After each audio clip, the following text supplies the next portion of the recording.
ബഹുമാന്യനായ അധ്യക്ഷൻ, സമന്വയയുടെ ഭാരവാഹി കൂടിയായ ശ്രീ രജീഷ്, ഈ പരിപാടിയിൽ വേദിയിൽ ഇന്ന് ആദരവേറ്റുവാങ്ങുന്ന മുഖ്യമന്ത്രിയുടെ പോലീസ് മെഡൽ വിശിഷ്ട സേവനത്തിന് നേടിയ ശ്രീ സജിത്ത് പി, മികച്ച കർഷക തൊഴിലാളികൾക്കുള്ള പുരസ്കാരം കിട്ടിയ ശ്രീ ചന്ദ്രൻ വീത്തലപ്പറമ്പത്ത്, കരിപുരണ്ട ജീവിത യാഥാർത്ഥ്യങ്ങൾ എന്ന ചെറുകഥ എഴുതിയ ശ്രീമതി റാബിയ ടി, സ്വാഗത പ്രസംഗം നടത്തിയ ശ്രീ രവീന്ദ്രൻ, നന്ദി പറയുന്ന ദിനേശൻ വള്ളാർവള്ളി, സമന്വയയുടെ ഭാരവാഹികളെ, ഇത്ര നേരം ഇവിടെ ഒരുപാട് സമ്മാനങ്ങൾ ഏറ്റുവാങ്ങുമ്പോൾ ആ സമ്മാനങ്ങൾ ഏറ്റുവാങ്ങിയ കലാകായിക പ്രതിഭകളായ നിങ്ങളുടെ റെസിഡൻസ് അസോസിയേഷനിലെ അംഗങ്ങളെ, പ്രിയപ്പെട്ട നാട്ടുകാരെ, സഹോദരി സഹോദരന്മാരെ, സുഹൃത്തുക്കളെ, നിങ്ങൾക്ക് എല്ലാവർക്കും നമസ്കാരം. സാധാരണ വീട്ടുകൂട്ടായ്മകളിൽ ഇത്തരത്തിലൊരു പരിപാടി വന്നാൽ ആ വീട്ടിലുള്ള ഒന്നോ രണ്ടോ ആളുകൾ എല്ലാം കൂടി ഒരു 19 ആളുകളാണ് സദസ്സിൽ കാണാറ്. പക്ഷെ പൂവിനെ തേടി എത്തിയൊരു പൂക്കാലം കണ്ടതുപോലെ ഇവിടെ ഒരു വലിയ സദസ്സാണ് ഈ റെസിഡൻസ് അസോസിയേഷന്റെ പരിപാടിക്ക് ഒത്തുചേരുന്നത് കാണുന്നത്. ഈ സദസ്സ് ഈ നാടിന്റെ സാംസ്കാരികമായ സമന്വയത്തെയാണ് ഉദ്ഘോഷിക്കുന്നത്. ഇവിടെ എല്ലാവരും വന്നിരിക്കുന്നത് ബിരിയാണി കിട്ടുമെന്ന് വിചാരിച്ചിട്ടും ആണല്ലോ, അല്ല. പിന്നെ എന്തിനാ വന്നത്? നമ്മുടെ മനസ്സുകളുടെ കൂട്ടായ്മ ഉണ്ടാക്കാൻ വേണ്ടിയിട്ട്, സമമായി അന്വയിക്കാൻ വേണ്ടിയിട്ട്. എന്താണ് അന്വയം? അന്വയം എന്ന് പറഞ്ഞാൽ വ്യാകരണം പഠിച്ചവർക്കറിയാം, അന്വയിക്കുക. അന്വാഖ്യാനം എന്ന് കേട്ടിട്ടുണ്ടോ? അന്വാഖ്യാനം പറഞ്ഞാൽ ഒരാൾ മറ്റൊരാളോട് പറയുന്നതിനാണ് അന്വാഖ്യാന സംഭാഷണം പറയുന്നത്. അന്വയിക്കുക എന്ന് പറഞ്ഞാൽ അന്യനോട് എന്നെ ചേർക്കുക എന്നതാണ് അന്വയിക്കുക. അന്യനോട് എന്നെ ചേർക്കുക. മനുഷ്യ സമുദായത്തിന്റെ ചരിത്രം ഒറ്റക്കൊറ്റക്ക് വളർന്നവരല്ല നമ്മളാരും. ഇന്ന് നമ്മൾ നേടിയിരിക്കുന്ന എല്ലാ നേട്ടങ്ങളുടെയും പുറകിൽ കൂട്ടായ്മകൾ ഉണ്ടായിരുന്നു. അത് മനസ്സിന്റെയും ശരീരത്തിന്റെയും കൂട്ടായ്മകൾ ഉണ്ടായിരുന്നു. മൃഗങ്ങളുടെ ശരീരത്തിന്റെ കൂട്ടായ്മകളാണ് പ്രധാനം. ആനക്കൂട്ടം ഒരുമിച്ച് സഞ്ചരിക്കാറുണ്ട്, മാൻകൂട്ടങ്ങളും പക്ഷിക്കൂട്ടങ്ങളും ഒരുമിച്ച് സഞ്ചരിക്കാറുണ്ട്. പക്ഷെ ആ ഒരുമിച്ച് സഞ്ചരിച്ചിട്ട് അവരുടെ മനസ്സുകൾ വളർത്താൻ അവരൊന്നും ചെയ്യാറില്ല. അവരുടെ സഞ്ചാരപഥത്തിൽ അവരന്വേഷിക്കുന്നത് നല്ല ഭക്ഷണം കിട്ടുമോ, കിടന്നുറങ്ങാൻ പറ്റിയ നല്ല ഇടം കിട്ടുമോ, നല്ല വെള്ളം കിട്ടുമോ, നല്ല ഇണയെ കിട്ടുമോ, വിസർജിക്കാനുള്ള സൗകര്യം കിട്ടുമോ, ഇത് മാത്രമാണ് പക്ഷിമൃഗാദികൾ അന്വേഷിക്കാറ്. എന്നാൽ മനുഷ്യൻ യാത്ര ചെയ്യുന്നതെല്ലാം തിന്നാൻ വേണ്ടി മാത്രമല്ലല്ലോ, ഇണയെ തേടിയിട്ട് മാത്രമല്ലല്ലോ. നമ്മൾ യാത്ര ചെയ്യുന്നത് പുതിയ പുതിയ സത്യങ്ങൾ ലഭിക്കുമോ, പുതിയ പുതിയ സൗന്ദര്യബോധം കിട്ടുമോ, പുതിയ പുതിയ ഭാവുകത്വം, പുതിയ അനുഭവങ്ങൾ, ആർദ്രതകൾ, നിർവൃതികൾ തേടി ഒത്തുചേരുകയും യാത്ര ചെയ്യുകയും ചെയ്യുന്നവരെയാണ് മനുഷ്യരെന്ന് പറയുക. മനുഷ്യർ ടൂർ പോകുന്നതിനാ. നമ്മുടെ കുട്ടികൾ ഇപ്പൊ ടൂർ പോകുമ്പോൾ നിങ്ങൾ ശ്രദ്ധിക്കണം, കുട്ടികൾ മനുഷ്യരല്ലാത്ത ടൂറാ പോകുന്നത്. ടൂർ പോകുമ്പോൾ, പണ്ടെല്ലാം ടൂർ പോകുമ്പം പാതയോരത്തുള്ള മനോഹരമായ വയലുകൾ, മനോഹരമായ പുഴകൾ, നദികൾ, പൂവനങ്ങൾ, ഭൂമിക്കു കിട്ടിയ സ്ത്രീധനങ്ങൾ എന്നൊക്കെ പാട്ടുപാടി അതിന്റെ അഹമാമലകൾ, മാമലകൾ തേടി നടക്കും. അങ്ങനെ പോകുന്നതിന് പകരം ഇപ്പോഴത്തെ ടൂറിസ്റ്റ് ബസ്സുകളിൽ ഒരു കുട്ടി പോലും സൈഡ് കാഴ്ചകൾ കാണുന്നില്ല. അതിനകത്തു നിന്ന് വട്ടത്തിലിരുന്നിട്ട് ഭയങ്കര ശബ്ദത്തിൽ ലൈറ്റ് ഇട്ട് DJ പാട്ടും വെച്ചിട്ട് കട്ടച്ചോര കൊണ്ട് ജ്യൂസ് അടിച്ച് സോഡാ സർബത്ത് ഇല്ലുമിനാട്ടി എന്ന് പറഞ്ഞ് തുള്ളുകയാണ് ചെയ്യുക. തേനാ കത്തി കൊണ്ട് വിദ്യാരംഭം കുറിച്ചവനെ, നിന്നെ പടച്ചവന് 10ൽ 10 മാർക്ക് ഇല്ലുമിനാട്ടി എന്ന് പറഞ്ഞ് തുള്ളുകയാണ് ചെയ്യുക. ഈ പാടുന്നതിന്റെ അർത്ഥം അവനറിയില്ല. എന്താണിവൻ പാടുന്നതെന്ന് അവനും തിരിച്ചറിയുന്നില്ല. അവനൊന്നും കാണണ്ട. അവൻ അവിടെ എത്തുക, ഏരിയ നല്ല ഹോട്ടൽ ഉള്ളത്, നല്ല ഭക്ഷണം ഇവിടെ കിട്ടും, നല്ല റൂം കിട്ടുമോ? ഇത്തരത്തിൽ മൃഗതൃഷ്ണയെ സംതൃപ്തിപ്പെടുത്താൻ വേണ്ടി നടക്കുന്ന ടൂറുകൾ നിരുത്സാഹപ്പെടുത്തിയിട്ടില്ലെങ്കിൽ ഈ കുട്ടികൾ ഭാവിയിൽ മനുഷ്യത്വം അധപ്പതിച്ച് മൃഗീയവാസനകൾ വളരുന്ന കുട്ടികളായി മാറും. ആ മൃഗീയവാസനയാണ് ഒരു മനുഷ്യനെ മിന്നാന്ന് കണ്ടില്ലേ, മോഷ്ടാവല്ല, അയാളുടെ പേരിൽ ഒരു കേസുമില്ല, എന്നിട്ട് ഒരു കൂട്ടം മനുഷ്യർ അടിച്ചു കൊന്നു കളഞ്ഞില്ലേ?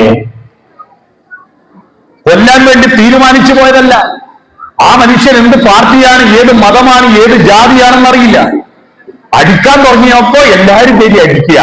എന്തിനാ അടിക്കുന്നത് ആർക്കും ഒരു പിടിയില്ല. എന്റെ വീട് കണ്ണവങ്കാടിനടുത്താണ്. കൊട്ടിയൂര് പോകുമ്പോൾ നിങ്ങൾ കണ്ണവങ്കാട് കണ്ടിട്ടുണ്ടാവും. ഇനി കൊട്ടിയൂര് പോകാത്തവരും കണ്ണവങ്കാട്, ബാഹുബലി സിനിമയോ പഴശ്ശിരാജ സിനിമയോ കണ്ടിട്ടുള്ളവർ കണ്ണവങ്കാട് കാണും. അവിടുന്നാണ് മിക്ക രംഗങ്ങളും അത് ഷൂട്ട് ചെയ്തത്, കണ്ണവങ്കാട്ടിൽ നിന്ന്. ആ കണ്ണവങ്കാട്ടിനടുത്താണ് എന്റെ വീട്. അവിടുന്ന് 35 കിലോമീറ്റർ മാനന്തവാടിയിലേക്ക് പോയാൽ തലപ്പുഴ എത്തും. തലപ്പുഴയിൽ കഴിഞ്ഞ വർഷം ഒരു സംഭവം ഉണ്ടായത് നിങ്ങളുടെ ശ്രദ്ധയിൽപ്പെട്ടിട്ടുണ്ടാകും. കാപ്പിത്തോട്ടത്തിൽ കാപ്പിക്കുരു പറിക്കാൻ പോകുന്ന രാധ എന്ന് പറയുന്ന ഒരു സ്ത്രീയെ ഒരു കടുവ പിടിച്ച് കൊന്നു തിന്നുകളഞ്ഞു. അല്ലേ? വാർത്ത നിങ്ങൾ വായിച്ച് കേട്ടിട്ടില്ലേ? അതിന്റെ പേരിൽ അവിടെ കലാപമായിരുന്നു, ഭയങ്കര ഹർത്താലും കുഴപ്പവും നടന്നു.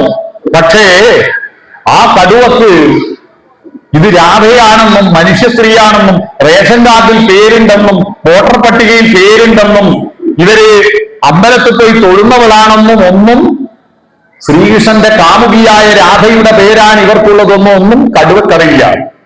കടുവയെ പ്രകൃതി സൃഷ്ടിച്ചിരിക്കുന്നത് ഗോതമ്പും റവയും അരിയും സാമ്പാറും പുളിശ്ശേരിയും കഴിച്ചിട്ട് ജീവിക്കാൻ അതിന് കഴിയില്ല. അതിന് പച്ചക്കറിയും പഴങ്ങളും തിന്ന് ജീവിക്കാൻ പറ്റില്ല. അതിന്റെ ശരീരഘടന മാംസവും രക്തവും മാത്രമേ ദഹിപ്പിക്കാൻ കഴിയൂ.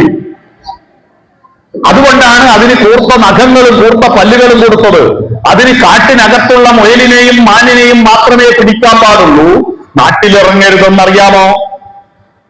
ഫോറസ്റ്റ് ഡിപ്പാർട്ട്മെന്റ് ഫോറസ്റ്റിന്റെ അതിര് കാക്കാൻ വേണ്ടിയിട്ട് ജണ്ട കെട്ടും. ജണ്ട എന്ന് പറഞ്ഞാൽ ഉയർത്തിക്കെട്ടിയതെന്ന. അതുകൊണ്ടാണ് കൊടിക്ക് ജണ്ട എന്ന് ഹിന്ദിയിൽ പാട്ടില്ലേ, ജണ്ട ഊഞ്ച ദേഹമാര. ജണ്ട എന്ന് പറഞ്ഞാൽ ഉയർത്തിക്കെട്ടിയത്. ഫോറസ്റ്റിന്റെ അതിർത്തികളിൽ ഉയർത്തി കല്ലുകൊണ്ട് കെട്ടിയതാണ് ജണ്ട.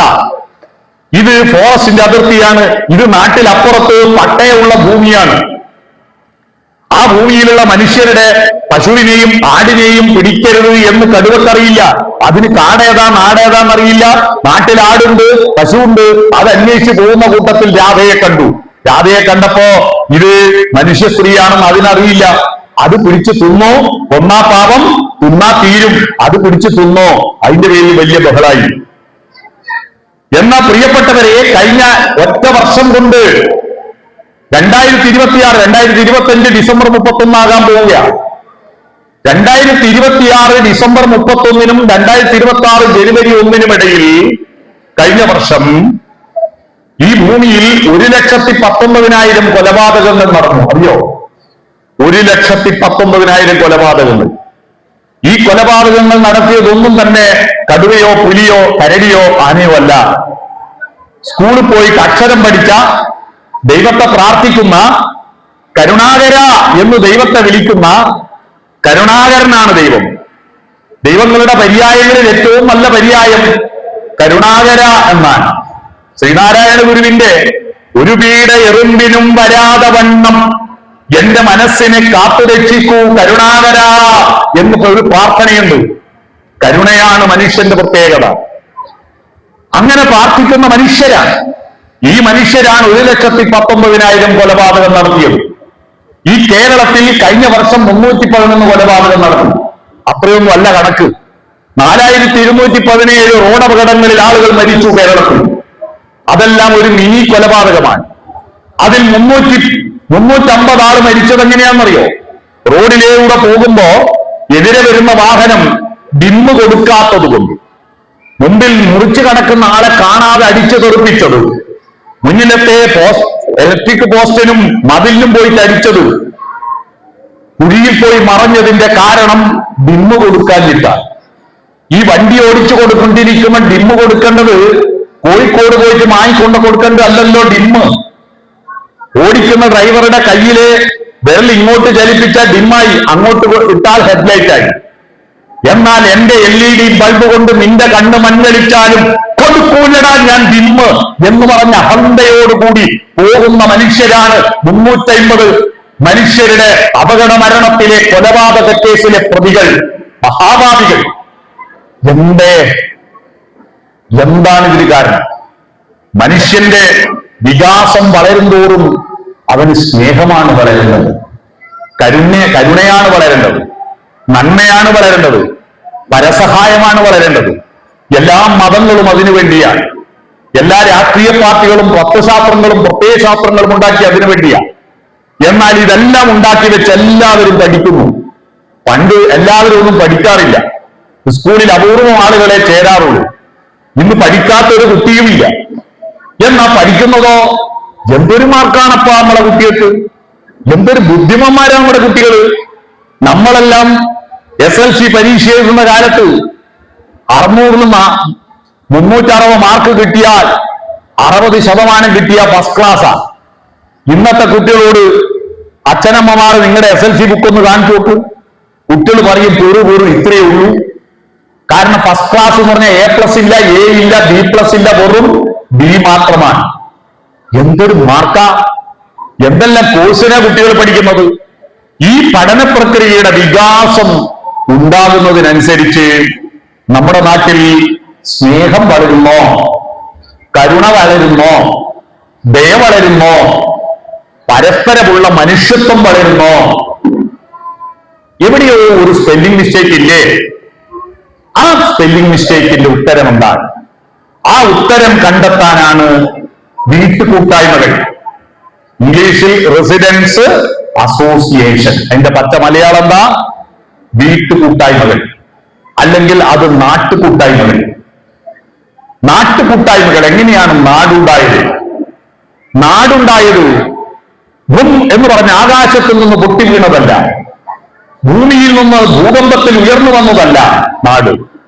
നാടുണ്ടായത് ലക്ഷക്കണക്കിന് വർഷത്തെ ജൈവിക പരിണാമ പ്രക്രിയയിലൂടെ, മാനസിക പരിണാമ പ്രക്രിയയിലൂടെ, കായിക പരിണാമ പ്രക്രിയയിലൂടെ രൂപീകൃതമായിരിക്കുന്ന മനുഷ്യരധിവസിക്കുന്നതിന്റെ മിനിമം യൂണിറ്റിനെയാണ് നാട് എന്ന് പറയില്ല.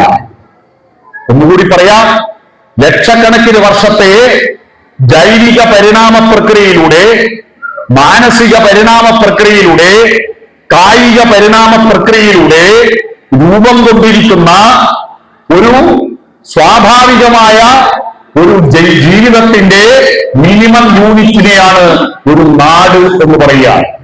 ആ നാടിന്റെ ഭാഗമായി, ആ നാടിന്റെ സംസ്കാരത്തിന്റെ ഭാഗമായി മാറാത്തവനെ ഒന്നും മനുഷ്യനെന്ന് വിളിക്കില്ല. നിങ്ങൾ കൊട്ടാരം പോലത്തെ വീട് വെച്ചിട്ട് അതിൽ സുന്ദരമായി പെയിന്റ് അടിച്ചിട്ടുണ്ടോ, അവിടെ നല്ല കാറുണ്ടോ എന്നൊന്നുമല്ല അവിടെ മനുഷ്യനാണോ ജീവിക്കുന്നതെന്ന് എന്നതിന്റെ ലക്ഷണം. ഇപ്പൊ നമ്മുടെ അടുത്ത കാലത്ത് നമ്മുടെ കുട്ടികൾ എന്തിനാ നല്ലോണം പഠിക്കുന്നത്? എൻട്രൻസിൽ റാങ്ക് ലിസ്റ്റ് വരാൻ, എന്നിട്ടോ നല്ല കോഴ്സിൽ ചേരാൻ, കോഴ്സിൽ ചേർന്നിട്ടോ നല്ല പ്ലേസ്മെന്റ് കിട്ടാൻ, നല്ല പ്ലേസ്മെന്റ് കിട്ടിയാൽ നല്ല ജോലി കിട്ടും, ജോലി കിട്ടുന്നത് എന്തിനാ? നല്ല ശമ്പളം കിട്ടാൻ, ശമ്പളം കിട്ടുന്നത് എന്തിനാ? കൊട്ടാരം പോലത്തെ വീട് വെക്കാൻ, വീട് വെച്ചിട്ടോ അതിന് ചുറ്റുവട്ടം ആനമതിൽ കിട്ടും. സ്കാൻഡിനേവിയൻ രാജ്യങ്ങളിൽ നിന്ന് കുറച്ച് വെള്ളക്കാർ കേരളത്തിൽ വന്നിട്ട് അവര് ഈ നാട്ടിലുള്ള പത്രക്കാരോട് ചോദിച്ചത്, ഇവിടെ ഭീകരവാദികളുണ്ടോ ഇത്രയധികം? അപ്പൊ പറഞ്ഞു, ഇവിടെ ഭീകരവാദികളൊന്നുമില്ല, ഒരു വർഗീയ കലാപം പോലും ഇവിടെ നടക്കാറില്ല. പിന്നെ എന്തിനാ മനുഷ്യർ ഇത്ര വലിയ മതിൽ കെട്ടുന്നത്? വലിയ മതിൽ കെട്ടുന്ന ആളുകൾ ആക്രമിച്ച് കടന്നിട്ട് വെടിവെക്കുമെന്ന് ഭയന്നിട്ടാണ് ആ പ്രദേശങ്ങളിലാണ് വലിയ മതിൽ കെട്ടുക. ഇവിടെ വീടിനേക്കാൾ വലിയ മതിൽ കെട്ടുന്നു ആളുകൾ, വലിയ ആന മതിൽ കെട്ടുന്നു. എന്നിട്ട് അതിനൊരു വലിയ ഗേറ്റ് കിട്ടുന്നു. ആ ഗേറ്റ് ആരെങ്കിലും വന്ന് വിളിച്ചാൽ പോയി തുറന്നു കൊടുക്കാൻ നമുക്ക് ഇഷ്ടമല്ല, റിമോട്ട് കൺട്രോളിന്റെ ഗേറ്റാണ്. എന്നിട്ട് അതിൽ കുറെ ചെടി വാങ്ങി പിടിപ്പിക്കുന്നു. ആര് കാണാനാ? മതിൽ കെട്ടിയോണ്ട് നാട്ടുകാരെ കാണാൻ വിടില്ല, വീട്ടുകാർ കാണുമോ? വാതിൽ തുറക്കൂല. എല്ലാ വീടിന്റെയും വാതിൽ അടഞ്ഞു കിടക്കുകയല്ലേ. സന്ധ്യക്ക് കൊതുക് വരുന്നതിന് വാതിലടക്കുന്നത് സമ്മതിക്കാം. എന്നാൽ രാവിലെ മുതൽ വൈകുന്നേരം വരെ ഒരു വീടിന്റെയും വാതിൽ എല്ലാവരും കുളിച്ചൊരുങ്ങി പുറപ്പെട്ട് പോകാൻ നോക്കുമ്പം വാതിൽ തുറക്കും, പുറത്തിറങ്ങി ടപ്പേ നപ്പ തന്നെ അടക്കും. പിന്നെ എന്തിനായി ചെടി പിടിപ്പിക്കുന്നത്? എന്നിട്ട് മനുഷ്യരിൽ വിശ്വാസമില്ലാത്തത് കൊണ്ട് ഒരു പട്ടിയെ വാങ്ങിപ്പോറ്റു. എന്നിട്ട് രാത്രി ഒരു 9 ആവുമ്പോൾ ഗേറ്റ് തുറക്കും. എന്തിനാ ഗേറ്റ് തുറക്കുന്നറിയോ? ഈ പട്ടിയെ തൂറാൻ കൊണ്ടാക്കുക റോഡ് മലി. അത് നാട്ടുകാരുടെ റോഡ് മലി. അതിനുവേണ്ടി മാത്രം നാട്ടു റോഡുകൾ അല്ലേ? അതിനുവേണ്ടി മാത്രം ഗേറ്റ് തുറക്കുന്ന കുറെ കഴുതകൾ നമ്മുടെ നാട്ടിലുണ്ട്. ഇവരല്ല മനുഷ്യരെന്ന തിരിച്ചറിവ് ഈ റെസിഡൻസ് അസോസിയേഷൻ ഉണ്ടാവണം. സമമായി അന്വയിക്കണം. ഇടവലക്കാർ വേണം. എന്താണ് ഇടവലക്കാർ എന്ന് പറഞ്ഞാൽ? വീടിന്റെ വരാന്തയിൽ ഇരുന്നാൽ ഇടത്തും വലത്തുമുള്ള ആളുകളാണ് ഇടവലക്കാർ. അപ്പൊ നിങ്ങൾക്കൊരു സംശയം വരും, മുന്നിലും പുറകിലുള്ളവരോ? അപ്പൊ തിരിഞ്ഞു നിന്നാ മതി. അപ്പൊ അവരിടവലക്കാരാവും. പിടിയോ? തിരിഞ്ഞിട്ടണ്ടേ? ഇടവലക്കാരാവും. അയൽക്കാർ എന്ന് പറഞ്ഞാൽ എന്താണ്? അയൽക്കാർ എന്ന് പറഞ്ഞാൽ മതില് വരുന്നതിന് മുമ്പ് വീട്ടുകാര് അപ്പുറവും ഇപ്പുറവും തുണി അലക്കി ആറിയിടാൻ എന്റെ വീട്ടിന്റെ ജനലിലൊരു കെട്ട്, അവന്റെ വീട്ടിന്റെ ജനലിനൊരു കെട്ട്, അങ്ങനെ ഈ അയല് അങ്ങോട്ടും ഇങ്ങോട്ടും കെട്ടുന്ന വീട്ടുകാരെയാണ് അയൽക്കാർ എന്ന് പറയുക. മനസ്സിലായോ? ആറിയിടാനുള്ള അയലില്ലേ? അയല് കെട്ടുന്നവർ അയൽക്കാർ. ഇന്ന് അയൽ അപ്പുറത്തെ വീട്ടിൽ കൊണ്ടേ കെട്ടുവോ? ഇല്ല. ഇത്തരത്തിൽ നമ്മൾ ചുരുങ്ങിപ്പോകരുത്. മനുഷ്യൻ വികസിക്കുമ്പോൾ അവന്റെ വികാസത്തിന്റെ ലക്ഷണം അവന്റെ സമ്പത്വമല്ല, അവന്റെ വാഹനത്വമല്ല, അവന്റെ കൊട്ടാരത്വമല്ല, അവന്റെ സർട്ടിഫിക്കറ്റത്വമല്ല, അവന്റെ നിക്ഷേപത്വമല്ല. മനുഷ്യാണാം മനുഷ്യത്വമാണ്. ആ മനുഷ്യത്വം വളരുന്നത് പാഠശാലകളിലും പാഠപുസ്തകങ്ങളിൽ നിന്നും മാത്രം കൊണ്ട് മനുഷ്യത്വം വളരില്ല. പിന്നെ എങ്ങനെയാണ് മനുഷ്യത്വം വളരുക? മനുഷ്യത്വം വളർത്താൻ നാട്ടുകൂട്ടായ്മകളിലൂടെയാണ്. ഒത്തുചേരുക, അന്വയിക്കുക. ആ അർത്ഥത്തിൽ നിങ്ങളുടെ ഈ റെസിഡൻസ് അസോസിയേഷൻ എന്താണോ അത് ലക്ഷ്യം വെക്കുന്നത്, ആ ലക്ഷ്യം പൂർണ്ണമായി നിർവഹിക്കുന്ന മനോഹരമായ പേരാണ് സമന്വയ എന്നത്. ആ പേരിട്ട ആ ബുദ്ധിജീവികൾക്ക് ഞാനൊരു നല്ല ലൈഫ് കൊടുക്കുന്നു. സമന്വയ, പരസ്പരം അന്വയിക്കുകയാണ്. മനുഷ്യർ ഒത്തുചേരണം. എങ്ങനെയാണ് ഗ്രാമമുണ്ടായത്? ആ ചരിത്രം ഓർക്കണം നിങ്ങൾ. പണ്ട് ഇതിഹാസങ്ങൾ ജയിക്കും മുമ്പേ ഈശ്വരൻ ജയിക്കും മുമ്പേ എന്നൊരു പാട്ട് കേട്ടിട്ടില്ലേ? ഭൂമിയിൽ ആരും ദൈവത്തെ പ്രാർത്ഥിക്കാത്ത കാലം ഉണ്ടായിരുന്നു. കാരണം ദൈവത്തിനെ പറ്റി അറിയാൻ മനുഷ്യർക്കല്ലേ ദൈവം എന്ന വാക്കുണ്ടാക്കാൻ പറ്റൂ. പക്ഷിമൃഗാദികൾക്ക് ദൈവത്തെ പറ്റി അറിയില്ലല്ലോ. ഇതിഹാസ കൃതികൾ ഉണ്ടായിരുന്നില്ല, അക്ഷരം ഉണ്ടായിരുന്നില്ല, ഉടുതുണി ഉണ്ടായിരുന്നില്ല, വീടുണ്ടായിരുന്നില്ല, കൃഷി ഉണ്ടായിരുന്നില്ല, ഒന്നും ഉണ്ടായിരുന്നില്ല. മൃഗങ്ങളുടെ കൂട്ടത്തിൽ ഒരു മൃഗം മാത്രമായിരുന്നു മനുഷ്യൻ എന്ന ഹോമോസോപ്പിയൻസ്. ഹോമോസോപ്പിയൻസ് എന്ന് അവര് വിളിച്ച പേരല്ല നമ്മൾ ഇന്ന് വിളിക്കുന്ന അവരെ. ദിനോസറുകളുടെ കാലത്ത് ദിനോസറുകൾക്ക് ദിനോസർ എന്ന് പേരുണ്ടായിരുന്നില്ല. നമ്മൾ വിളിച്ചതാ ദിനോസർ എന്ന്. മനസ്സിലായോ? ആ ഹോമോസോപ്പിയൻസിന്റെ പ്രത്യേകത, അവര് മൃഗങ്ങളെ പോലെ ഉണ്ണുക, ഉറങ്ങുക, ഉണ്ണിയുണ്ടാക്കുക, വിസർജിക്കുക, ഈ പണി മാത്രമേ എടുക്കൂ. തിന്നുക. എങ്ങനെയാ തിന്നുക? കൃഷി ചെയ്ത് തിന്നലല്ല, മരത്തും വന്നത് വീണത് പെറുക്കി തിന്നും, മണ്ണ് കളച്ച് കിഴങ്ങ് തിന്നും, മരത്തുമ കേരി കുലുക്കിപ്പറച്ച് തിന്നും, മൃഗങ്ങളെ കൊന്നു തിന്നും. അങ്ങനെ നടക്കുന്ന കാലത്ത് ജാതിമത ഭേദങ്ങളില്ല, രാജ്യത്തിന്റെ പഞ്ചായത്തിന്റെ അതിർത്തികളില്ല. എഴുന്നേറ്റാ തിന്നാൻ എന്താ കിട്ടുക എന്ന് പറഞ്ഞ് നടക്കും. വയറു നിറഞ്ഞാൽ അവിടെ കിടക്കും. തിരിച്ചു പോകാൻ ആധാരമുള്ള ഭൂമിയുണ്ടോ? ആ ഭൂമിയിൽ വേലിയോ മതിലോ അതിൽ വീടോ ഇല്ല. എത്തിയെടുത്ത് കിടക്കും, പിന്നെയും നടക്കും. അങ്ങനെ സഞ്ചരിച്ചു കൊണ്ടിരിക്കുന്ന കാലഘട്ടത്തിൽ 2 ജാതി ഉണ്ടായിരുന്നു. ഏതാണ് ആ ജാതി? ആണുജാതിയും പെണ്ണുജാതിയും മാത്രം. അത് പ്രകൃതിയിൽ എല്ലാ മൃഗങ്ങൾക്കുമുണ്ട്, സസ്യങ്ങൾക്കുമുണ്ട്.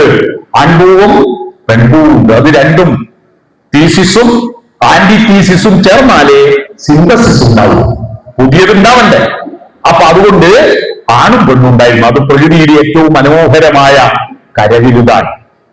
ഈ പ്രകൃതിയുടെ ദൈവത്തിന്റെ അനുഗ്രഹം ഏറ്റവും വലുതെന്നെന്ന് ചോദിച്ചാൽ, ഈ ഭൂമിയിൽ എല്ലാം ഒരുപോലത്തിൽ സൃഷ്ടിക്കാതെ ആണിനെയും പെണ്ണിനെയും സൃഷ്ടിച്ചു. അതിനെ ആകർഷിക്കുവാൻ വേണ്ടിയിട്ടാണ് പുഴുവിനെ പൂമ്പാറ്റയായി ഉടുപ്പിക്കുന്നത്.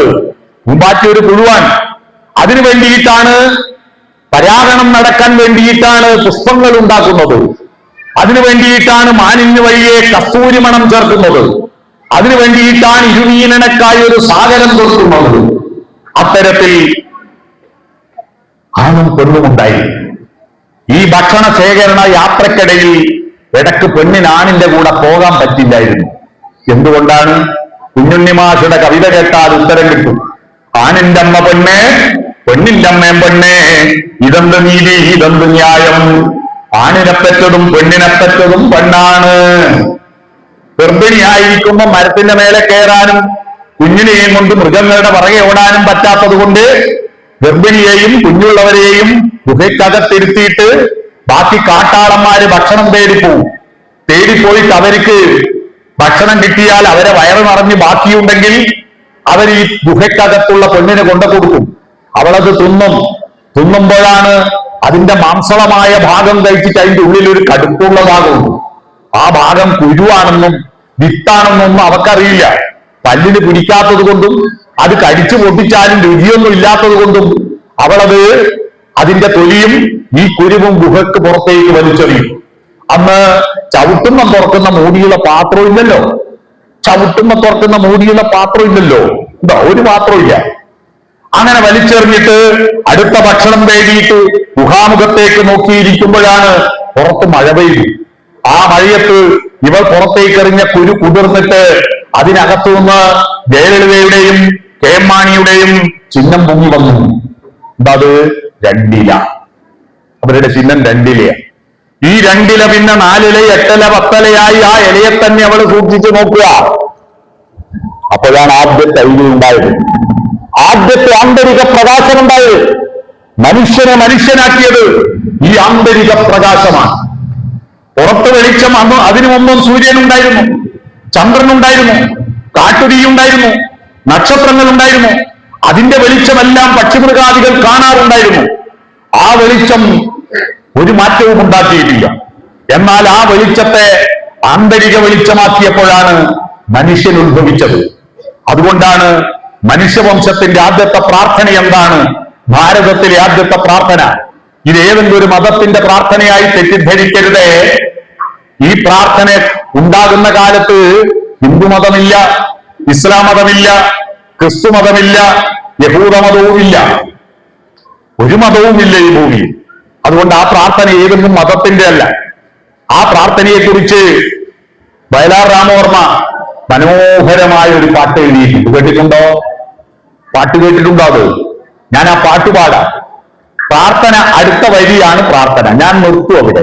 അതിന്റെ തൊട്ടടുത്ത വരി നിങ്ങൾ എത്രയാക്കറിയാം? അത് ഉച്ചത്തിലൊന്ന് പാടണം.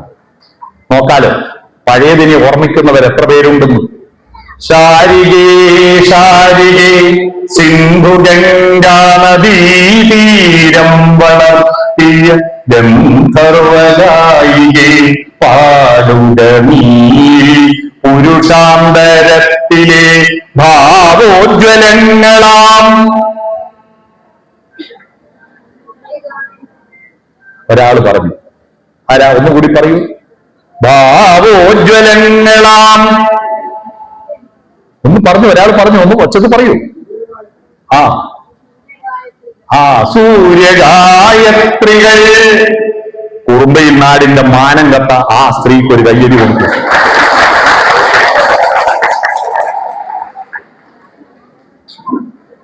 സൂര്യഗായത്രി. എന്താ സൂര്യഗായത്രി? വയലാറ് ഈ സൂര്യഗായത്രിയെ കുറിച്ച് മറ്റൊരു പാട്ട് എഴുതി. അതിൽ സൂര്യഗായത്രി ശരിക്ക് ചൊല്ലുന്നുണ്ട്. പത്മതീർത്ഥമീയുണരു മാനസ പത്മതീർത്ഥമീയുണരു അധിരഥത്തിരുതിക്കുമുഷസ്സിൻ അർഘ്യം നൽകൂ ഗന്ധർവസ്വര ഗംഗയൊഴുകൂ ഗായത്രികൾ പാടൂ. ഓം സത്സവിതുർവരേണ്യം ഭർഗോ ദേവസ്യ ധീമഹി ധിയോ യോ ന പ്രചോദയാത്. ഈ ഓം എന്ന് പറഞ്ഞാൽ എന്താണെന്നറിയോ? ഓം എന്ന് പറയുന്നത് കാലബോധം തിരിച്ചറിഞ്ഞ മനുഷ്യന്റെ ആദ്യത്തെ തിരിച്ചറിവാണ് ഓം. കാലബോധം മനുഷ്യനുണ്ടായി. കാലബോധമുണ്ട്. കാലമുണ്ടായതിനു ശേഷമാണ് ഉണ്ടാവുക എന്ന സങ്കല്പം ഉണ്ടായത്. പണ്ടുണ്ടാവുക, ജീവിക്കുക, നശിക്കുക എന്ന സങ്കല്പമില്ല. പക്ഷിമൃഗാദികൾക്കൊക്കെ എവിടെ നിന്നോ വന്നു ഞാൻ എന്നറിയുമോ? ചരിത്രം അറിയുമോ? എവിടേക്കോ പോന്നു ഞാൻ എന്നറിയുമോ? പക്ഷിമൃഗാദികൾക്ക് ഫ്രം ടു ഇല്ല, കാലമില്ല. നമുക്കിവിടെ ഇരിക്കുമ്പോൾ, ഞാനിവിടെ വരുമ്പോ, ഞാനിവിടെ വന്നപ്പോ ആദ്യം ചോദിച്ചത് ഇതിന്റെ ഏത് ഭാഗത്താണ്? ലോകനാർക്കാവ് എന്നാണ്. ലോകനാർക്കാവിന്റെ അടുത്താണ്, കടത്തനാടിന്റെ മണ്ണിലാണ് നിൽക്കുന്നത്. തച്ചോളി ഒതേനന്റെ നാട്ടിലാണ്, ഉണ്ണിയാർച്ചയുടെ അല്ലെ ആരോമൽ ചേകവരുടെ നാട്ടിലാണ്. നമുക്ക് ഈ ചരിത്രം നമ്മുടെ തലക്ക് ചുറ്റുവട്ടം പരിവേഷമായിരുന്നു. നമുക്ക് ചരിത്രമുണ്ട്. മനുഷ്യനെന്ന് പറഞ്ഞാൽ ഭൂതകാലത്തിന്റെ ഓർമ്മകളും അറിവുകളും ശേഖരിച്ച് വർത്തമാന കാലഘട്ടത്തിലെ യാഥാർത്ഥ്യങ്ങളുമായി ഒരച്ച് കത്തിച്ച് അതിന്റെ വെളിച്ചത്തിൽ ഭാവി കാലത്തെ രൂപപ്പെടുത്തുന്നതിനെയാണ് മനുഷ്യനെന്ന് പറയുക. മനുഷ്യനെന്ന് പറയുന്നത് ഒരുപാട് അച്ഛനും അമ്മയും മനുഷ്യരായതുകൊണ്ട് നമ്മൾ മനുഷ്യരാവില്ല. ഭൂതകാലത്തിന്റെ അറിവുകളും ഓർമ്മകളും ശേഖരിക്കണം. എന്നിട്ട് പഴയതുമെല്ലാം ഓർക്കും, പുതിയതൊന്നും പഠിക്കുകയില്ല, നടക്കൂല. അതിന്റെ വെളിച്ചത്തിൽ വർത്തമാന കാലഘട്ടത്തിന്റെ യാഥാർത്ഥ്യങ്ങളും പഴയ ഓർമ്മകളും ഒരച്ച് കത്തിച്ചിട്ട് ഒരു വെളിച്ചമുണ്ടാക്കണം. അതിനാ ഹിസ്റ്ററി പഠിക്കുന്നത്, അതിനാണ് ബാല്യകാല സ്മരണകൾ പറയുന്നത്.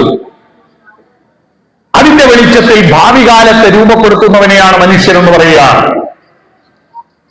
അപ്പൊ കാലബോധമുണ്ട്. മനുഷ്യരുണ്ടാകുന്നതിന് മുമ്പ് ഇരുട്ടും വെളിച്ചമേ ഉള്ളൂ, പകലും രാത്രിയും ഇല്ല. കേട്ടോ, മനുഷ്യനുണ്ടാകുന്നതിന് മുമ്പ് ഇരുട്ടുണ്ട്, വെളിച്ചമുണ്ട്. പകലും രാത്രിയുമായത് മനുഷ്യൻ വന്നതിന് ശേഷമാണ്. ദിവസങ്ങൾ ഉണ്ടായത്, വർഷങ്ങളും മാസങ്ങളും ഋതുക്കളും ഒക്കെ കണക്ക് കൂട്ടിയിട്ട് മാസങ്ങളാക്കിയിട്ട് സമയത്തെ മുറിച്ചത് മനുഷ്യനാണ്. കാലബോധം. ഈ കാലബോധം ഉണ്ടായപ്പോഴാണ് ഉണ്ടാവുക, ജീവിക്കുക, ഇല്ലാതാവുക എന്ന 3 സങ്കല്പങ്ങൾ ഉണ്ടായത്. സൃഷ്ടി, സ്ഥിതി, സംഹാരം. അപ്പോഴാണ് സൃഷ്ടിക്കാൻ ആരെങ്കിലും ഒരു ദൈവം ഉണ്ടാകും പണ്ട് എന്ന ചിന്തയുണ്ടായത്. അതാ ബ്രഹ്മാവ്. കാരണം ബ്രഹ്മം, ഈ പ്രപഞ്ചം സൃഷ്ടിച്ചവൻ ബ്രഹ്മാവ്. 2 സ്ഥിതി, ജീവിക്കണം.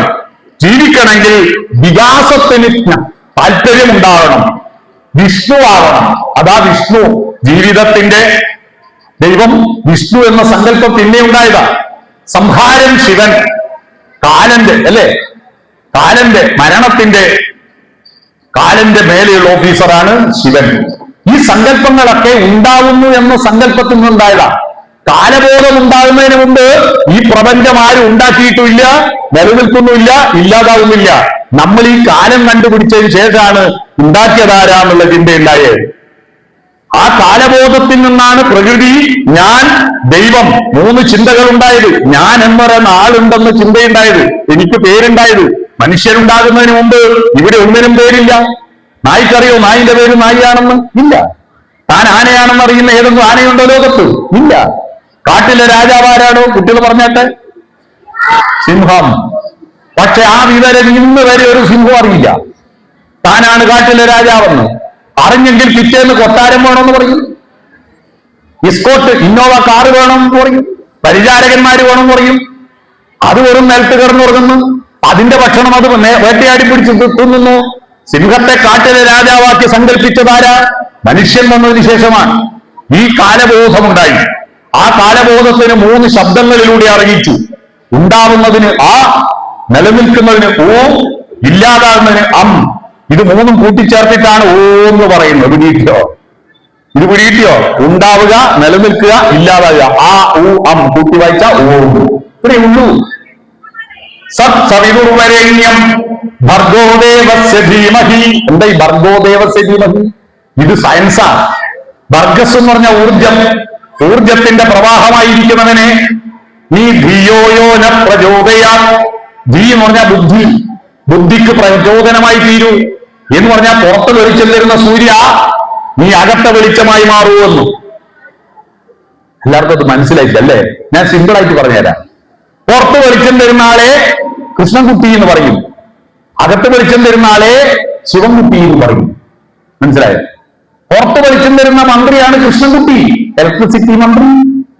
അകത്ത് വെളിച്ചം തരുന്ന മന്ത്രിയാണ് ശിവൻകുട്ടി, വിദ്യാഭ്യാസ മന്ത്രി. അകത്ത വെളിച്ചമാണ് പുറത്തെ വെളിച്ചം വളർത്തിയത്. ഈ ബൾബ് കത്തുന്നത് എങ്ങനെയാണ്? ഈ ബൾബ് കത്തുന്നത് തോമസ് ആൽവ എഡിസൺ എന്ന് പറയുന്ന ഒരു മനുഷ്യന്റെ അകത്ത വെളിച്ചമാണ് ഇപ്പോൾ ഈ ബൾബ് കത്താൻ കാരണം. ഈ അകത്ത വെളിച്ചം വളർത്തലാണ് നാട്ടുകൂട്ടത്തിന്റെ പ്രധാനപ്പെട്ട ദൗത്യം. അപ്പോ കുരുവിൽ നിന്നും മരമുണ്ടായപ്പോ ആ ഇലയെ തന്നെ സൂക്ഷിച്ചു നോക്കിയപ്പോ ആ ഗർഭിണി അല്ലെങ്കിൽ പ്രസവിച്ചിരിക്കുന്ന ആ അമ്മയ്ക്കൊരു തോന്നലുണ്ടായി, ഏത് മരത്തിൽ നിന്നാണ് ഈ പഴമോ കായയോ പറിച്ചെടുത്തത്, അതേ മരത്തിന്റെ ഇലയാണ് ഈ കുരുവിൽ നിന്ന് പുറത്തു വരുന്നത്. അപ്പോ കുരുവിന്റെ അകത്ത് മരമുണ്ട്, നട്ടാൽ മുളക്കും എന്ന ചിന്തയുണ്ടായി. അതാണ് ആദ്യത്തെ ചിന്ത. ഈ പ്രകാശം, ആ പ്രകാശത്തിന്റെ പ്രത്യേകത അത് വമിക്കണം, പുറത്തേക്ക് ഇങ്ങനെ വമിക്കും. നിങ്ങളുടെ വീട്ടിന്റെ വരാന്തയിലിട്ട ബൾബിനോട് നിങ്ങൾ പറയുന്നു, എന്റെ മതിലിന്റെ അപ്പുറത്ത് പോകരുത്, അതും ഞാനുമായിട്ട് വെറുപ്പുള്ള ആളാണ്, പ്രകാശം അങ്ങോട്ട് പോകരുതെന്ന് പറഞ്ഞാൽ പ്രകാശം പോകാതിരിക്കില്ല. പ്രകാശം ഉള്ളിടത്തോളം പോയിക്കൊണ്ടിരിക്കും, അല്ലേ? പ്രകാശത്തിന്റെ പ്രത്യേകതയാണ്. ഒരു സിനിമ കണ്ടിട്ടുണ്ടോ നിങ്ങൾ? ആ സിനിമയുടെ പേര് പിന്നെ മോഹൻലാലിന്റെ അടുത്ത് രസതന്ത്രം എന്ന് പറയുന്ന സിനിമ. മോഹൻലാലിന്റെ അടുത്ത് ഒരു പയ്യൻ ജോലി ചെയ്യുന്നു. ഈ പയ്യൻ ആണല്ല പെണ്ണാന്നുള്ള കാര്യം ഇന്നസെന്റ് അറിഞ്ഞു. ഇന്നസെന്റിനോട് പറഞ്ഞു, ഭാര്യയോടെന്തും പറഞ്ഞിട്ടുണ്ട് കൊന്നുകളി ഞാൻ. ഭാര്യയോട് പറയാൻ പറ്റാത്ത രഹസ്യം എന്ന് പറഞ്ഞാൽ ഭയങ്കരല്ലേ? ഇയാൾക്കത് പറയാൻ പറ്റാച്ചിട്ട് രാത്രിയിൽ അസ്വസ്ഥം ശ്വാസം മുട്ടുന്നുണ്ട്, കണ്ടില്ല? എന്നിട്ട് കാട്ടിൽ പോയിട്ട് ഒച്ചത്തിൽ വിളിച്ചു പറഞ്ഞിട്ട്, അതാണ് ആ സിനിമന്റെ ട്വിസ്റ്റ്. അത് ഇന്നസെന്റിന്റെ കുഴപ്പമല്ല, നമുക്ക് എന്തെങ്കിലും ഒരു കാര്യം അറിഞ്ഞാൽ നാലാളോട് പറയണം. പണ്ടല്ല അലക്കിക്കൊണ്ടിരിക്കുന്ന ഒരു പെണ്ണുങ്ങൾ റോഡ് മലയല്ലേ ഇടവഴിയിലൂടെ അപ്പുറത്തെ പെണ്ണുങ്ങൾ പോകും. അന്നേരം ചോദിക്കും, അലക്കുന്ന അല്ലേ? അന്നേരം അല്ല, കമ്പ്യൂട്ടർ നോക്കുന്ന നിന്റെ കണ്ണില്ലേ എന്ന് ചോദിച്ചാൽ ബന്ധം അവിടെ മുറിഞ്ഞു. അലക്കുന്നാന്ന് ചോദിക്കുന്നത് എന്തിനാണെന്നറിയോ? അലക്കുന്നതാണെന്ന് അറിയാഞ്ഞിട്ട് ചോദിക്കുന്നതല്ല, ചോദിക്കണ്ടേ എന്തെങ്കിലും.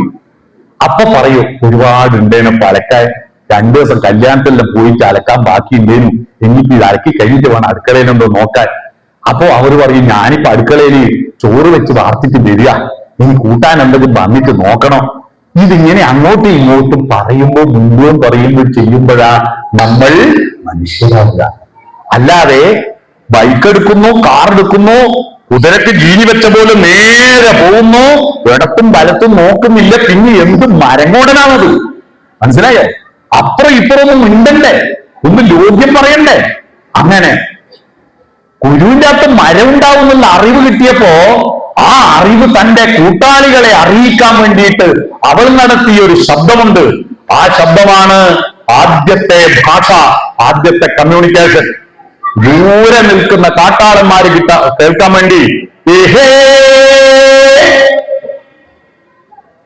അത് കേട്ടപ്പോ അങ്ങ് ഓഹോ സംഗീതമുണ്ടായി. സംഗീതമുണ്ടാവുക. സ്വർണ്ണക്കോടി മരം നട്ടു പീഡിപ്പിച്ച പൊന്നമ്പലത്തിന്റെ മുറ്റത്തു വെച്ചോ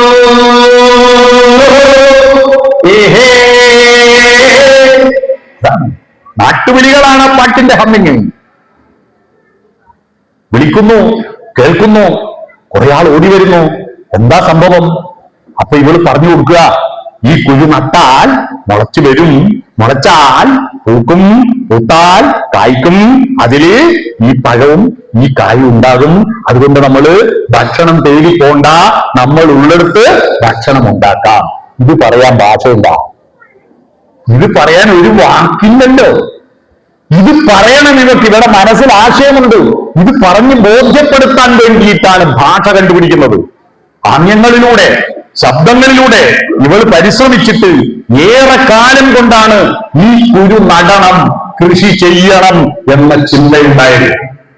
ആ ചിന്തയുണ്ടായപ്പോഴാണ് അക്കാണും മാമല വെട്ടി വയലാക്കി ആര്യൻ വിത്തെറിഞ്ഞു, പച്ചപ്പനന്തത്തെ പുന്നാരപ്പൂമുത്തെ എന്ന പാട്ട് കേട്ടിട്ടില്ലേ?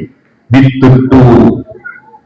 ആ വിത്തിട്ടപ്പോഴാണ് ഒരിടത്തടങ്ങിയിരിക്കാത്ത മനുഷ്യൻ അടങ്ങിയിരുന്നത്.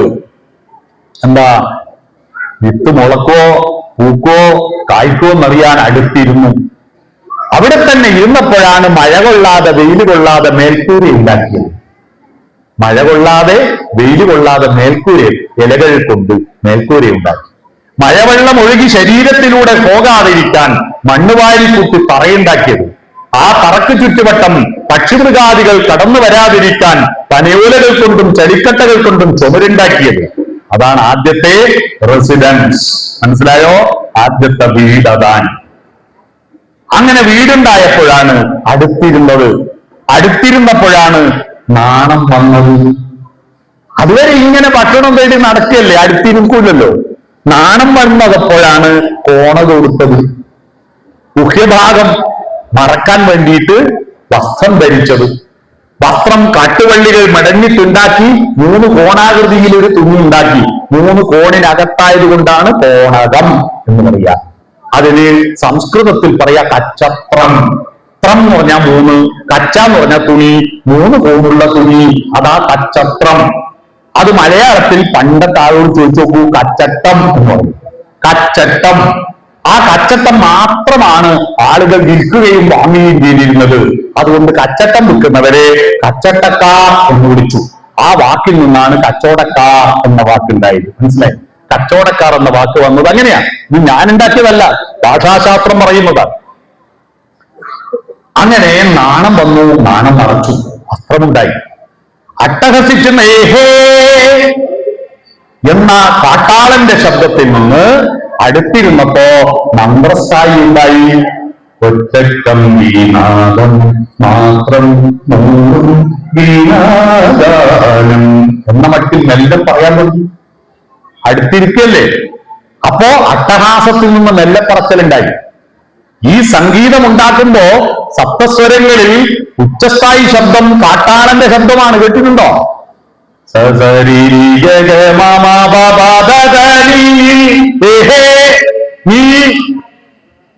നീന്റെ പേരെന്താ? ഷഡ്ജം ഋഷഭം ഗാന്ധാരം മധ്യമം പഞ്ചമം ദൈവതം നിഷാദം. ആരാ നിഷാദൻ? മാ നിഷാദ, അരുത് കാട്ടാള.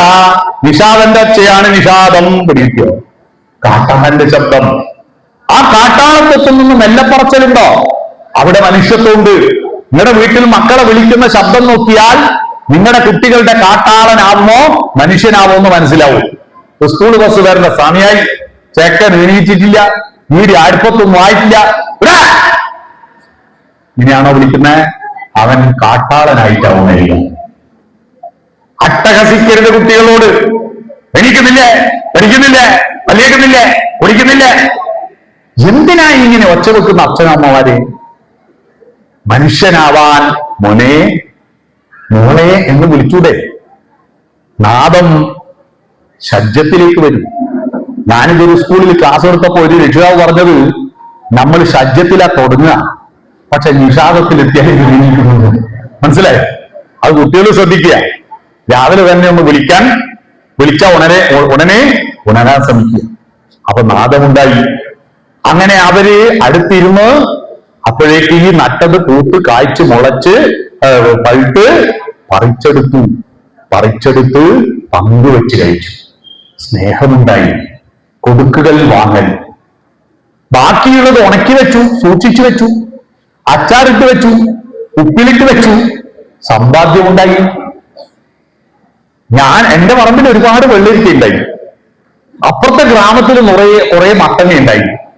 അപ്പൊ എനിക്ക് ഇത്ര വെള്ളരിക്ക വേണ്ട, എനിക്ക് കുറച്ച് മത്തങ്ങ വേണം. അപ്പൊ ഞാൻ വെള്ളരിക്ക കൊടുത്തിട്ട് മത്തങ്ങ വാങ്ങി. ബാർട്ടർ സിസ്റ്റം എന്നതിന് പറയാം. പക്ഷെ ഒരു പ്രശ്നമുണ്ടായി. എന്റെ വെള്ളരിക്ക ആവുമ്പോഴേക്ക് ഞാൻ അവന് വെള്ളരിക്ക കൊടുക്കുമ്പോ അവന്റെ മത്തങ്ങ ആയിട്ടില്ല. പകരം ഇവൻ മത്തങ്ങ ഇങ്ങോട്ട് തരണമെങ്കിൽ ഞാൻ വെള്ളരിക്ക അങ്ങ് കൊടുത്തു എന്നതിന്റെ ഒരു ഉറപ്പ് വാങ്ങണ്ടേ? എന്താ ഉറപ്പ്? അവൻ പറഞ്ഞു, ഒരു വെള്ളരിക്കക്ക് എന്റെ വീട്ടുപറമ്പിലെ പരന്ന കല്ല് പാറയമേല ഉരച്ചുരുട്ടി വട്ടത്തിലാക്കി. ഒരു വെള്ളരിക്കക്ക് വട്ടത്തിലുള്ള ഒരു കല്ല് കൊടുത്തു. 10 വെള്ളരിക്കക്ക് 10 കല്ല് കൊടുത്തു. അപ്പൊ അവന്റെ മത്തങ്ങ ആയപ്പോ ഈ 10 കല്ല് കൊടുത്തിട്ട് അവന്റെ അടുക്കന്ന് 10 മത്തങ്ങ വാങ്ങി. അതാണ് ആദ്യത്തെ നാണയം, പൈസ. ആ കല്ലിന് പകരം ലോഹമായി, ലോഹത്തിന് പകരം പ്രിന്റ് ചെയ്ത നോട്ടായി, നോട്ടിന് പകരം ഫോൺ പേ ആയി, ഗൂഗിൾ പേ ആയി, ഗൂഗിൾ അങ്ങനെയാ. മനസ്സിലായോ? നാണയമുണ്ടായി. അങ്ങനെ സമ്പാദ്യമുണ്ടായി. അങ്ങനെ സമ്പാദ്യത്തിൽ ഒത്തുചേർന്നിട്ട് അവൻ വികസിപ്പിച്ചു. ആ വികസിപ്പിച്ചതാണ് ഇന്ന് കാണുന്ന നമ്മുടെ ഈ ലോകം മുഴുവൻ. 5 കാര്യങ്ങളാണ് ഉണ്ടായത്. ഈ 5 കാര്യങ്ങൾ നിങ്ങളുടെ വീട്ടിലും നിങ്ങളുടെ നാട്ടിലുമുണ്ടോ? നിങ്ങളുടെ നാട് മനുഷ്യരുടെ നാടായി മാറും. എന്താണ് 5 കാര്യങ്ങൾ? ഒന്നാമത്തെ കാര്യം എന്തായിരുന്നു? ചിന്ത, അല്ലെ? കുഴിയില്ലാത്ത മരമുണ്ടാവുന്നുള്ള ചിന്ത. ഈ റെസിഡൻസ് അസോസിയേഷൻ ചിന്ത വളർത്തുന്ന ഒരിടമായി മാറണം. ചിന്ത വളരണം. നിങ്ങൾക്ക് വാട്സപ്പ് ഗ്രൂപ്പില്ലേ? ആ വാട്സപ്പ് ഗ്രൂപ്പിൽ എവിടുന്നെങ്കിലും കിട്ടുന്ന ഒരു വിവരം, ഒരു അടിസ്ഥാനം ഇല്ലാത്ത എന്തും കിട്ടി അപ്പടെ ഫോർവേഡ് ചെയ്യാനല്ല വാട്സപ്പ് ഗ്രൂപ്പ്.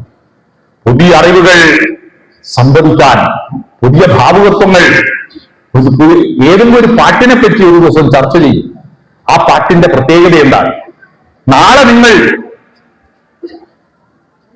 മലയാള ഭാഷയ്ക്ക് ശ്രീനിവാസന്റെ സംഭാവനകൾ എന്താണ് ഒന്ന് ചർച്ച ചെയ്ത് നോക്കൂ. മലയാള ഭാഷയ്ക്ക് ഇത്രയും സംഭാവനകൾ നൽകിയ ഒരു സിനിമാ മേഖലയിൽ മറ്റൊരാളില്ല, അല്ലെ? എന്തെല്ലാം പ്രയോഗങ്ങൾ! ഞാള് പോളിടെക്നിക്കലൊന്നും പഠിച്ചിട്ടില്ലപ്പാ, അല്ലെ? നമ്മളെ ചെറിയ ബുദ്ധി തോന്നിയതാ, അല്ലെ? എന്തെല്ലാം കാര്യ ഇപ്പൊ ശരിയായി തരാം, കേട്ടില്ലേ? ഇപ്പൊ ശരിയായി തരാം. കുതിരട്ടമ്പൂരിന്റെ സംഭാഷണം ഇങ്ങനെ എത്ര!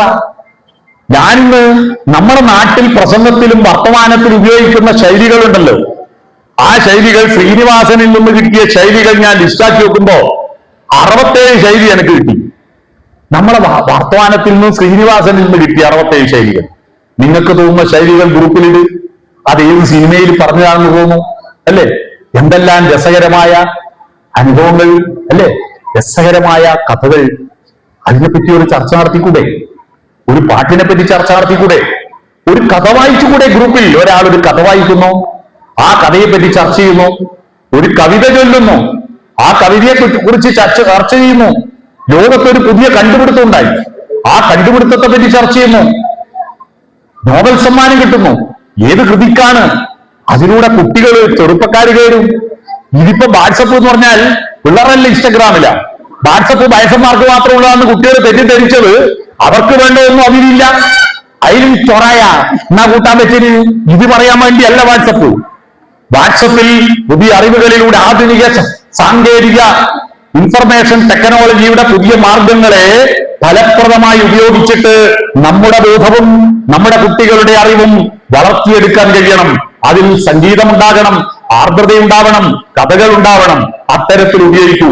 പരസ്പരം ചർച്ച ചെയ്യൂ, അന്വയിക്കൂ പരസ്പരം. അത്തരത്തിലുള്ളിൽ സമന്വയം ഉണ്ടാക്കൂ. അങ്ങനെ ചിന്തയാണ് വളരേണ്ടത്. ചിന്തയിലാണ് ദൈവം ഇരിക്കുന്നത്. ചിന്ത ചെറുതാവുമ്പോ ദൈവം ചെറുതാവും. ഇന്നലെ ആ ബംഗ്ലാദേശി രാംനാരായണനെ, ബംഗ്ലാദേശി ഒന്നും അല്ലായാലോ, ബംഗ്ലാദേശി ആണെന്ന് പറഞ്ഞിട്ട് രാംനാരായണനെ അടിച്ചു കൊന്ന മനുഷ്യരെല്ലാം ദൈവഭക്തന്മാരാണ്. ഞാൻ അന്വേഷിച്ചു. അവരെല്ലാം അമ്പലത്തിൽ പോകുന്നവരോ പള്ളിയിൽ പോയി നിസ്കരിക്കുന്നവരുമാണ്. അവരുടെ ദൈവം എത്ര ചെറുതാക്കി അവര്. ദൈവത്തെ അപമാനിക്കുന്നവരാരാന്നറിയോ? മനസ്സ് ചെറുതാക്കുന്നവർ. കാരണം മനസ്സിനുള്ളിൽ ദൈവമിരുന്നാൽ മനുഷ്യനും ദൈവവും ഒന്നാണ്. മനസ്സിൽ ദൈവം ഇരിക്കണമെങ്കിൽ മനസ്സ് വലുതാണ്. ദൈവം അമ്പലത്തിലും പള്ളിയിലും അല്ലെന്നെല്ലാ മനീഷികളും പറഞ്ഞില്ലേ? നമ്മുടെ മനസ്സിൽ ചിന്തയാം മണിമന്ദിരത്തിൽ വിളങ്ങുമീശനെ വാഴ്ത്തുവിൻ എന്ന കുമാരനാശാന്റെ വരികൾ കേട്ടിട്ടില്ലേ? അതുകൊണ്ട് ചിന്തിക്കുക, നമ്പർ 1. നമ്പർ 2, ആശയവിനിമയം, കമ്മ്യൂണിക്കേഷൻ. പറയുക, കേൾക്കുക. കമ്മ്യൂണിക്കേഷൻ അല്ല, ഇപ്പൊ ഡിജിറ്റലാ. അമ്മ മോനോട്, മോളിൽ പഠിക്കുന്നവനോട് അടിയുന്ന താഴെ ചോറായി, അപ്പോ കൂട്ടാനെന്നാ, അപ്പൊ മീൻകറി, അപ്പോ ചിക്കൻ ഉണ്ടോ? അപ്പൊ ഇല്ല. അപ്പൊ നമുക്ക് വേണ്ട. ഉച്ചക്കത്തെ ചിക്കൻ ബാക്കിയുള്ള ചൂടാക്കി വെക്കാം. അപ്പൊ ഇവന്റെ മറുപടി എന്താ എന്ന് പറഞ്ഞാൽ അപ്പൊ ഞങ്ങൾ കിടക്കട്ടെ. ഇവനോ അമ്മയും തമ്മിൽ എന്താ ബന്ധം? ഇവൻ അമ്മയേക്കാൾ ഇഷ്ടം വാട്സപ്പിനെയാണ്. കുട്ടികൾ ഫോണ് മാത്രം എടുത്ത് കളിക്കുന്നതിന്റെ ഉത്തരവാദി ആരാ? മനസ്സിലായോ? വേറെ ചോറായിടെ എനിക്ക് വന്ന് 90 എന്ന് പറയാൻ പറ്റുന്നില്ല. പിന്നെ ആ കോപ്പ എന്തിനാ? ഒന്ന് തുറന്ന് പറയണ്ടേ? ഒന്ന് വിളിക്കണ്ടേ? നിങ്ങളുടെ വീടും നിങ്ങളുടെ നാടും തമ്മിൽ കമ്മ്യൂണിക്കേഷൻ ഓപ്പൺ ആകണം. എന്നാലേ മനസ്സ് വളരും കുട്ടികൾക്ക്. ലഹരിക്ക് കുട്ടികൾ അടിമയാകാൻ കാരണം എന്താണെന്നറിയോ? അവർക്ക് ബുദ്ധി വളരുന്നുണ്ട്. ആ ബുദ്ധി വളരുന്നല്ലോ, ആ ബുദ്ധിയെ വിവേകമാക്കി മാറ്റിയെടുക്കുന്ന ഘടകം മനസ്സാണ്. ബുദ്ധി നമ്മളെ പത്തരട്ടിയ ബുദ്ധി കുട്ടികൾക്ക്. ആ ബുദ്ധിയെ വിവേകമാക്കി മാറ്റിയെടുക്കണമെങ്കിൽ മനസ്സ് വേണം. ബുദ്ധിയും മനസ്സും ഒന്നല്ല. ഞാൻ തെളിവ് തരാം. പഹൽഗാമിൽ കഴിഞ്ഞ വർഷം കുറെ ടൂറിസ്റ്റുകളെ, 10-25 ടൂറിസ്റ്റുകളെ ഭീകരന്മാര് വെടിവെച്ച് കൊന്നൊരു ഭീകര സംഭവം ഉണ്ടായിരുന്നില്ലേ? പാവപ്പെട്ട ടൂറിസ്റ്റുകളെ എന്തിനാ കൊന്നത് അറിയില്ല. പക്ഷെ ആ കൊന്ന ഭീകരന്മാരെല്ലാം നല്ല വിദ്യാഭ്യാസവും ബുദ്ധിയുള്ളവരാ. അവർക്ക് MPhil ഉണ്ട്, MA ഉണ്ട്, ഡോക്ടറേറ്റ് ഉണ്ട്. കേരളത്തിൽ വന്ന് ഡിഗ്രി പാസ്സായ ആൾ അടക്കമുണ്ട്. അവര് ബുദ്ധിമാന്മാരാണെന്നതിന്റെ ലക്ഷണം എന്താ? അതിൽ ഒരുത്തനെ പോലും ഇതുവരെ പിടിക്കാൻ പട്ടാളവും പോലീസും അരിച്ചു പെറുക്കിയിട്ട് കിട്ടിയിട്ടില്ല. അതിബുദ്ധിമാന്മാരവര്. പക്ഷെ കൊല്ലരുതെന്ന മനസ്സുണ്ടായിരിക്കില്ല. എന്ന വെടിയേറ്റ് വീണ് കിടക്കുന്ന ഭർത്താവിന്റെ അടുത്ത് മുട്ടുകുത്തി കരയുന്ന ഒരു പെണ്ണിന്റെ ഫോട്ടോ നമ്മുടെ എല്ലാം വാട്സപ്പിലും ഫേസ്ബുക്കിലും പത്രത്തിലും ചാനലുകളിലും വന്നല്ലോ. ആ പെണ്ണ് ഭർത്താവിന്റെ ബോഡിയുമായി നാട്ടിലെത്തി സംസ്കാരത്തിന് ശേഷം പറഞ്ഞ പത്രസമ്മേളനത്തിൽ പറഞ്ഞൊരു കാര്യമുണ്ട്. എന്താണ് കാര്യം? അവൾ പറഞ്ഞത്, എന്റെ ഭർത്താവ് മരിഞ്ഞ് വെടിയേറ്റ് കിടക്കുന്നു. ചുറ്റുവട്ടമുള്ള ആളുകളെല്ലാം കടയിൽ കുത്തി പാലായനം ചെയ്തു. അവിടെ ഒരു ഫോൺ കിട്ടില്ല, റേഞ്ചില്ല. അവിടെ ഒരു സംവിധാനമില്ല. ഞങ്ങൾ എങ്ങനെ നാട്ടിൽ വരുമെന്നറിയാതെ, ഞങ്ങൾ ഈ ശവം കൊണ്ട് എന്താ ചെയ്യേണ്ടതെന്നറിയാതെ, ഭീകരന്മാർ ഇനിയും ഞങ്ങളെ വെടിവെക്കുമെന്നറിയാതെ ഞങ്ങളിങ്ങനെ പേടിച്ച് വിറച്ച് നിലവിളിച്ച് തൊണ്ടയിലെ ശബ്ദം പോലും വറ്റിപ്പോയിട്ട് കിടക്കുമ്പോ ഞങ്ങളെ പിടിച്ചു കൊണ്ടുപോയി ഒരു ഷെൽട്ടറിൽ ഇരുത്തി പോലീസുകാർക്ക് വിവരം കൊടുത്ത് ഈ ബോഡിയെല്ലാം എടുത്തു കൊണ്ടുപോകാനും ഞങ്ങളെ താഴ്വരയിൽ എത്തിക്കുവാനും സംവിധാനം ചെയ്തത് ഒരു കുതിരയെ നയിക്കുന്ന ഒരു മുസ്ലിം ചെറുപ്പക്കാരനാണ്. അവൻ 8ാം ക്ലാസ് തോറ്റവനാണ്. പക്ഷെ അവന് ബുദ്ധി കുറവായെങ്കിലും മനസ്സുണ്ടായിരുന്നു. ഈ മനസ്സാണ് വളർത്തേണ്ടത്. ആ മനസ്സ് വളരണം. നമ്മുടെ കുട്ടികൾ മയക്കുമരുന്നിനും മദ്യത്തിനും അടിമയാകുന്നതിന്റെ കാര്യം അവർക്ക് ബുദ്ധിയെ കൺട്രോൾ ചെയ്തുകൊണ്ട് ആ ബുദ്ധിക്ക് ആനുപാതികമായി അവരുടെ സംസ്കാരത്തെ വളർത്തിയെടുക്കാൻ മനസ്സ് കൊടുക്കുന്നതിൽ നമ്മുടെ നാടും നമ്മുടെ വീടും പരാജയപ്പെട്ടു പോയി എന്ന്. നമ്മുടെ നാടും അവരുടെ ശരീരം വളർത്താനാണ് വീട്ടിൽ നിന്ന് പണി. ശരീരം വളർത്തും. നല്ല ഭക്ഷണ, നല്ല വസ്ത്ര, നല്ല കിടക്ക, നല്ല ലൈറ്റ, നല്ല കോഴ്സ, നല്ല കോളേജാ. ഇതെല്ലാം ബുദ്ധി വളർത്താനും ശരീരം വളർത്താനുമാണ്. ശരീരം വളരുമ്പോ ആനുപാതികമായി മനസ്സ് വളരണം. ശരീരം ഒരു നിശ്ചിത പ്രായം എത്തുമ്പോ നമ്മുടെ ചെറുപ്പക്കാരന്റെ ഈ ഭക്ഷണത്തിനനുസരിച്ച് അവന്റെ ഉള്ളില് അവന്റെ സ്വാഭാവികമായ യുവത്വത്തിന്റെ ഹോർമോണുകൾ ഉണരും. അപ്പൊ അവന് പിടിച്ചാൽ കിട്ടൂല. അവന്റെ ഉള്ളിൽ കാമം ഉണരും. മല്ലികാബാണൻ തന്റെ വില്ലെടുക്കും, മന്ദാരമലർ കൊണ്ടു ശരം കൊടുക്കും. അപ്പൊ ഏഴുന്നെങ്കിൽ ഒരു ചെക്കൻ ഒരു ചിരിച്ചു കാണിച്ചാൽ, ഒരു ചിരി കണ്ടാൽ അത് മതി, ഒരു മൊഴി കേട്ടാൽ അത് മതി. രണ്ടാഴ്ച ഓർക്കുണ്ടാവില്ല. കാരണം ഈ ശരീരം പറയുന്നു എവിടെന്നെങ്കിലും ഒരു ഇണയെ കണ്ടെത്തൂ എന്ന്. എന്ന മനസ്സ് പറയണ്ടേ? മൃഗത്തെ പോലെ, കന്നിമാസത്തിലെ പട്ടിയെ പോലെ റോഡിൽ നിന്ന് ഇണചേരലല്ല നിന്റെ ജോലി. സമൂഹം അംഗീകരിച്ചു തരുന്ന പരസ്പരം വഹിക്കാൻ തയ്യാറുള്ള ഒരു എഗ്രിമെന്റ് ഉണ്ട്. ഹൃദയങ്ങൾ ചേരുന്ന താലി കെട്ടുന്ന ഒരു എഗ്രിമെന്റ്. പരസ്പരം വഹിക്കണം. എന്റെ കൂടെ വന്ന പെണ്ണിന്റെ സന്തോഷവും ദുഃഖവും ഞാൻ വഹിക്കും. അവരുടെ പ്രയാസങ്ങൾ, അവരുടെ അസ്വസ്ഥതകൾ, അവരുടെ ചിന്തകളെല്ലാം ഞാൻ വഹിക്കും എന്ന് ഭർത്താവും, ഭർത്താവിന്റെ പ്രയാസങ്ങളും സന്തോഷങ്ങളും ഞാനും വഹിക്കും എന്ന് ഭാര്യയും പരസ്പര എഗ്രിമെന്റ് വെക്കുന്നതാണ് വിശേഷപ്പെട്ട വഹിക്കൽ. അതാണ് വിവാഹം. വിവാഹം എന്ന വാക്കിന്റെ അർത്ഥം ആ വിവാഹത്തിന് എല്ലാവരെയും വിളിക്കുന്നത് കൊണ്ടാണ്. മൃഗങ്ങള് ഇണചേരാനായിട്ട് സേവിലേക്ക് വേണോ, കൽദി വേണോ, മെഹന്തി വേണോ, പന്തൽ വേണോ, കല്യാണം വേണോ, ഒന്നുമില്ല. അവർക്ക് തോന്നുമ്പോൾ ചെയ്യുന്നു. നമ്മുടെ ശരീരത്തെ നിയന്ത്രിച്ച് മനസ്സിന്റെ ഭാവനകൾ ഉണർത്തണം. ആ മനസ്സ് തകരുമ്പോ, ശരീരത്തിന് കാമം ഉണരുമ്പോ പീഡനങ്ങളും ആക്രമണങ്ങളും വളരുന്നു. അത് മനസ്സില്ലാത്തത് കൊണ്ടാണ്. ആമയും മുയലും പന്തയം വെച്ച കഥ കേട്ടിട്ടില്ലേ? മുയല് കുതിച്ചോടി, തിരിഞ്ഞു നോക്കുമ്പോ ആമ വളരെ നല്ല വരിക. എന്തിന് ഞാൻ ഇത്ര നേരത്തെ പോകുന്നു? അവിടെ എത്തിയാൽ ഒരു ട്രോഫി അല്ലേ എനിക്ക് കിട്ടും, എത്ര നേരത്തെ പോയാലും. ഒന്ന് വിശ്രമിച്ചു പോകാം. ആമ എത്താനാകുമ്പോ എഴുന്നേറ്റ് ഓടാം. മുയല് വിശ്രമിച്ചു. ഉറക്ക് തെളിഞ്ഞു നോക്കുമ്പോ ആമ പോയിട്ട് ട്രോഫിയും വാങ്ങി വരുന്നു. എന്നിട്ട് മാഷന്മാരെ നമ്മളെ പഠിപ്പിച്ചു, പരിശ്രമശാലികൾ വിജയിക്കും, അരസന്മാർ പരാജയപ്പെടും. അല്ലെ? പരാജയപ്പെടും. കഥ എവിടെ തീർന്നു? ഈ കഥയൊന്ന് മാറ്റിപ്പിടിക്കണ്ടേ? ആമ നമ്മുടെ ശരീരം, മനസ്സ് നമ്മുടെ മുയല് നമ്മുടെ മനസ്സാണ്. നമ്മുടെ മനസ്സ് മുയലാ, നമ്മുടെ ശരീരം മെല്ലെ വളരും. ഒരു പശു പ്രസവിച്ച പശുക്കുട്ടി അരമണിക്കൂർ കൊണ്ട് എണീറ്റോടൂല്ലേ? നിങ്ങളെ കുട്ടി അരമണിക്കൂർ പോയിട്ട് 6 മാസാവൂലേ ദോശമറച്ചിടെ കുമ്പിടെ? 6 മാസാവും. പല കുറി വീഴുമ്പോൾ നടക്കാൻ പഠിക്കും, പല വട്ടം കരയുമ്പോൾ ചിരിക്കാൻ പഠിച്ച് LKG അംഗനവാടി പോകുമ്പോഴേക്ക് 2-3 വയസ്സാവും. 3-ാമത്തെ വയസ്സിൽ ആ പശുക്കുട്ടി പെറ്റിട്ടൊരു അമ്മയായിട്ടുണ്ടാവും അല്ലേ? അമ്മയാവും. നമ്മുടെ കുട്ടി, നമ്മുടെ ശരീരം മെല്ലെ വളരും. മനസ്സോ? കുട്ടികളുടെ ബുദ്ധി കണ്ടിട്ടുണ്ട്, എന്തൊരു കാനൂല കുട്ടികൾ പറയുന്നത്, അത് മുയലിനെ പോലെ കുതിച്ചോടും. പക്ഷേ LP സ്കൂളിലും UP സ്കൂളിലും നല്ല സ്മാർട്ടും അസൈൻമെന്റും പ്രൊജക്റ്റും ഉണ്ടാക്കിയ ചെക്കനായിരുന്നു. UP കുഴപ്പമില്ല. 8-നെത്തുമ്പോഴേക്ക് സംഭവം നമ്മളെ പിടുത്തം വിട്ടുപോകുന്നുണ്ടാ? അത് അവരുടെ കുറ്റമല്ല.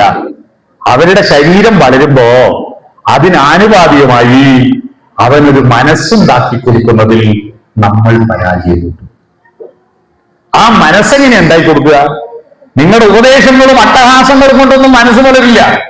മനസ്സ് വളർത്താൻ അവനും നിങ്ങളുമായിട്ടുള്ള കമ്മ്യൂണിക്കേഷൻ ശ്രദ്ധിച്ചു കൈകാര്യം ചെയ്യുക. ആ ശ്രദ്ധയ്ക്ക് ഒരു സൂത്രം ഞാൻ പറയാം.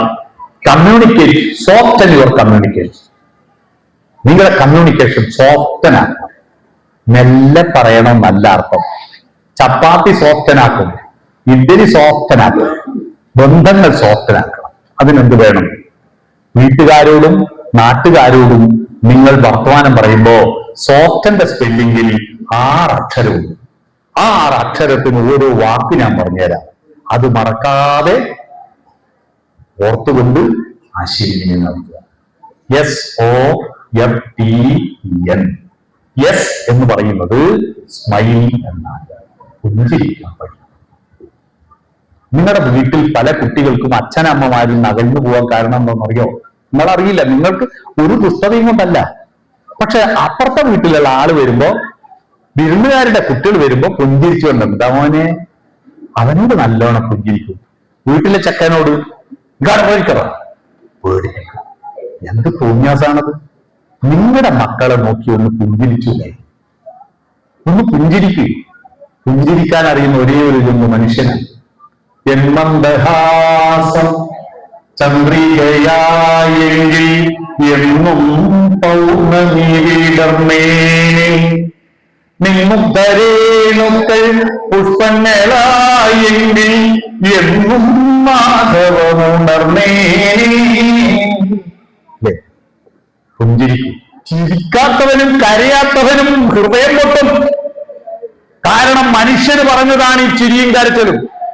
പക്ഷിമൃഗാദികൾ കരയുന്നത് വിശന്നിട്ട് മാത്രമാണ്. അല്ലാതെ മറ്റൊരാളുടെ ദുഃഖം കണ്ടിട്ട്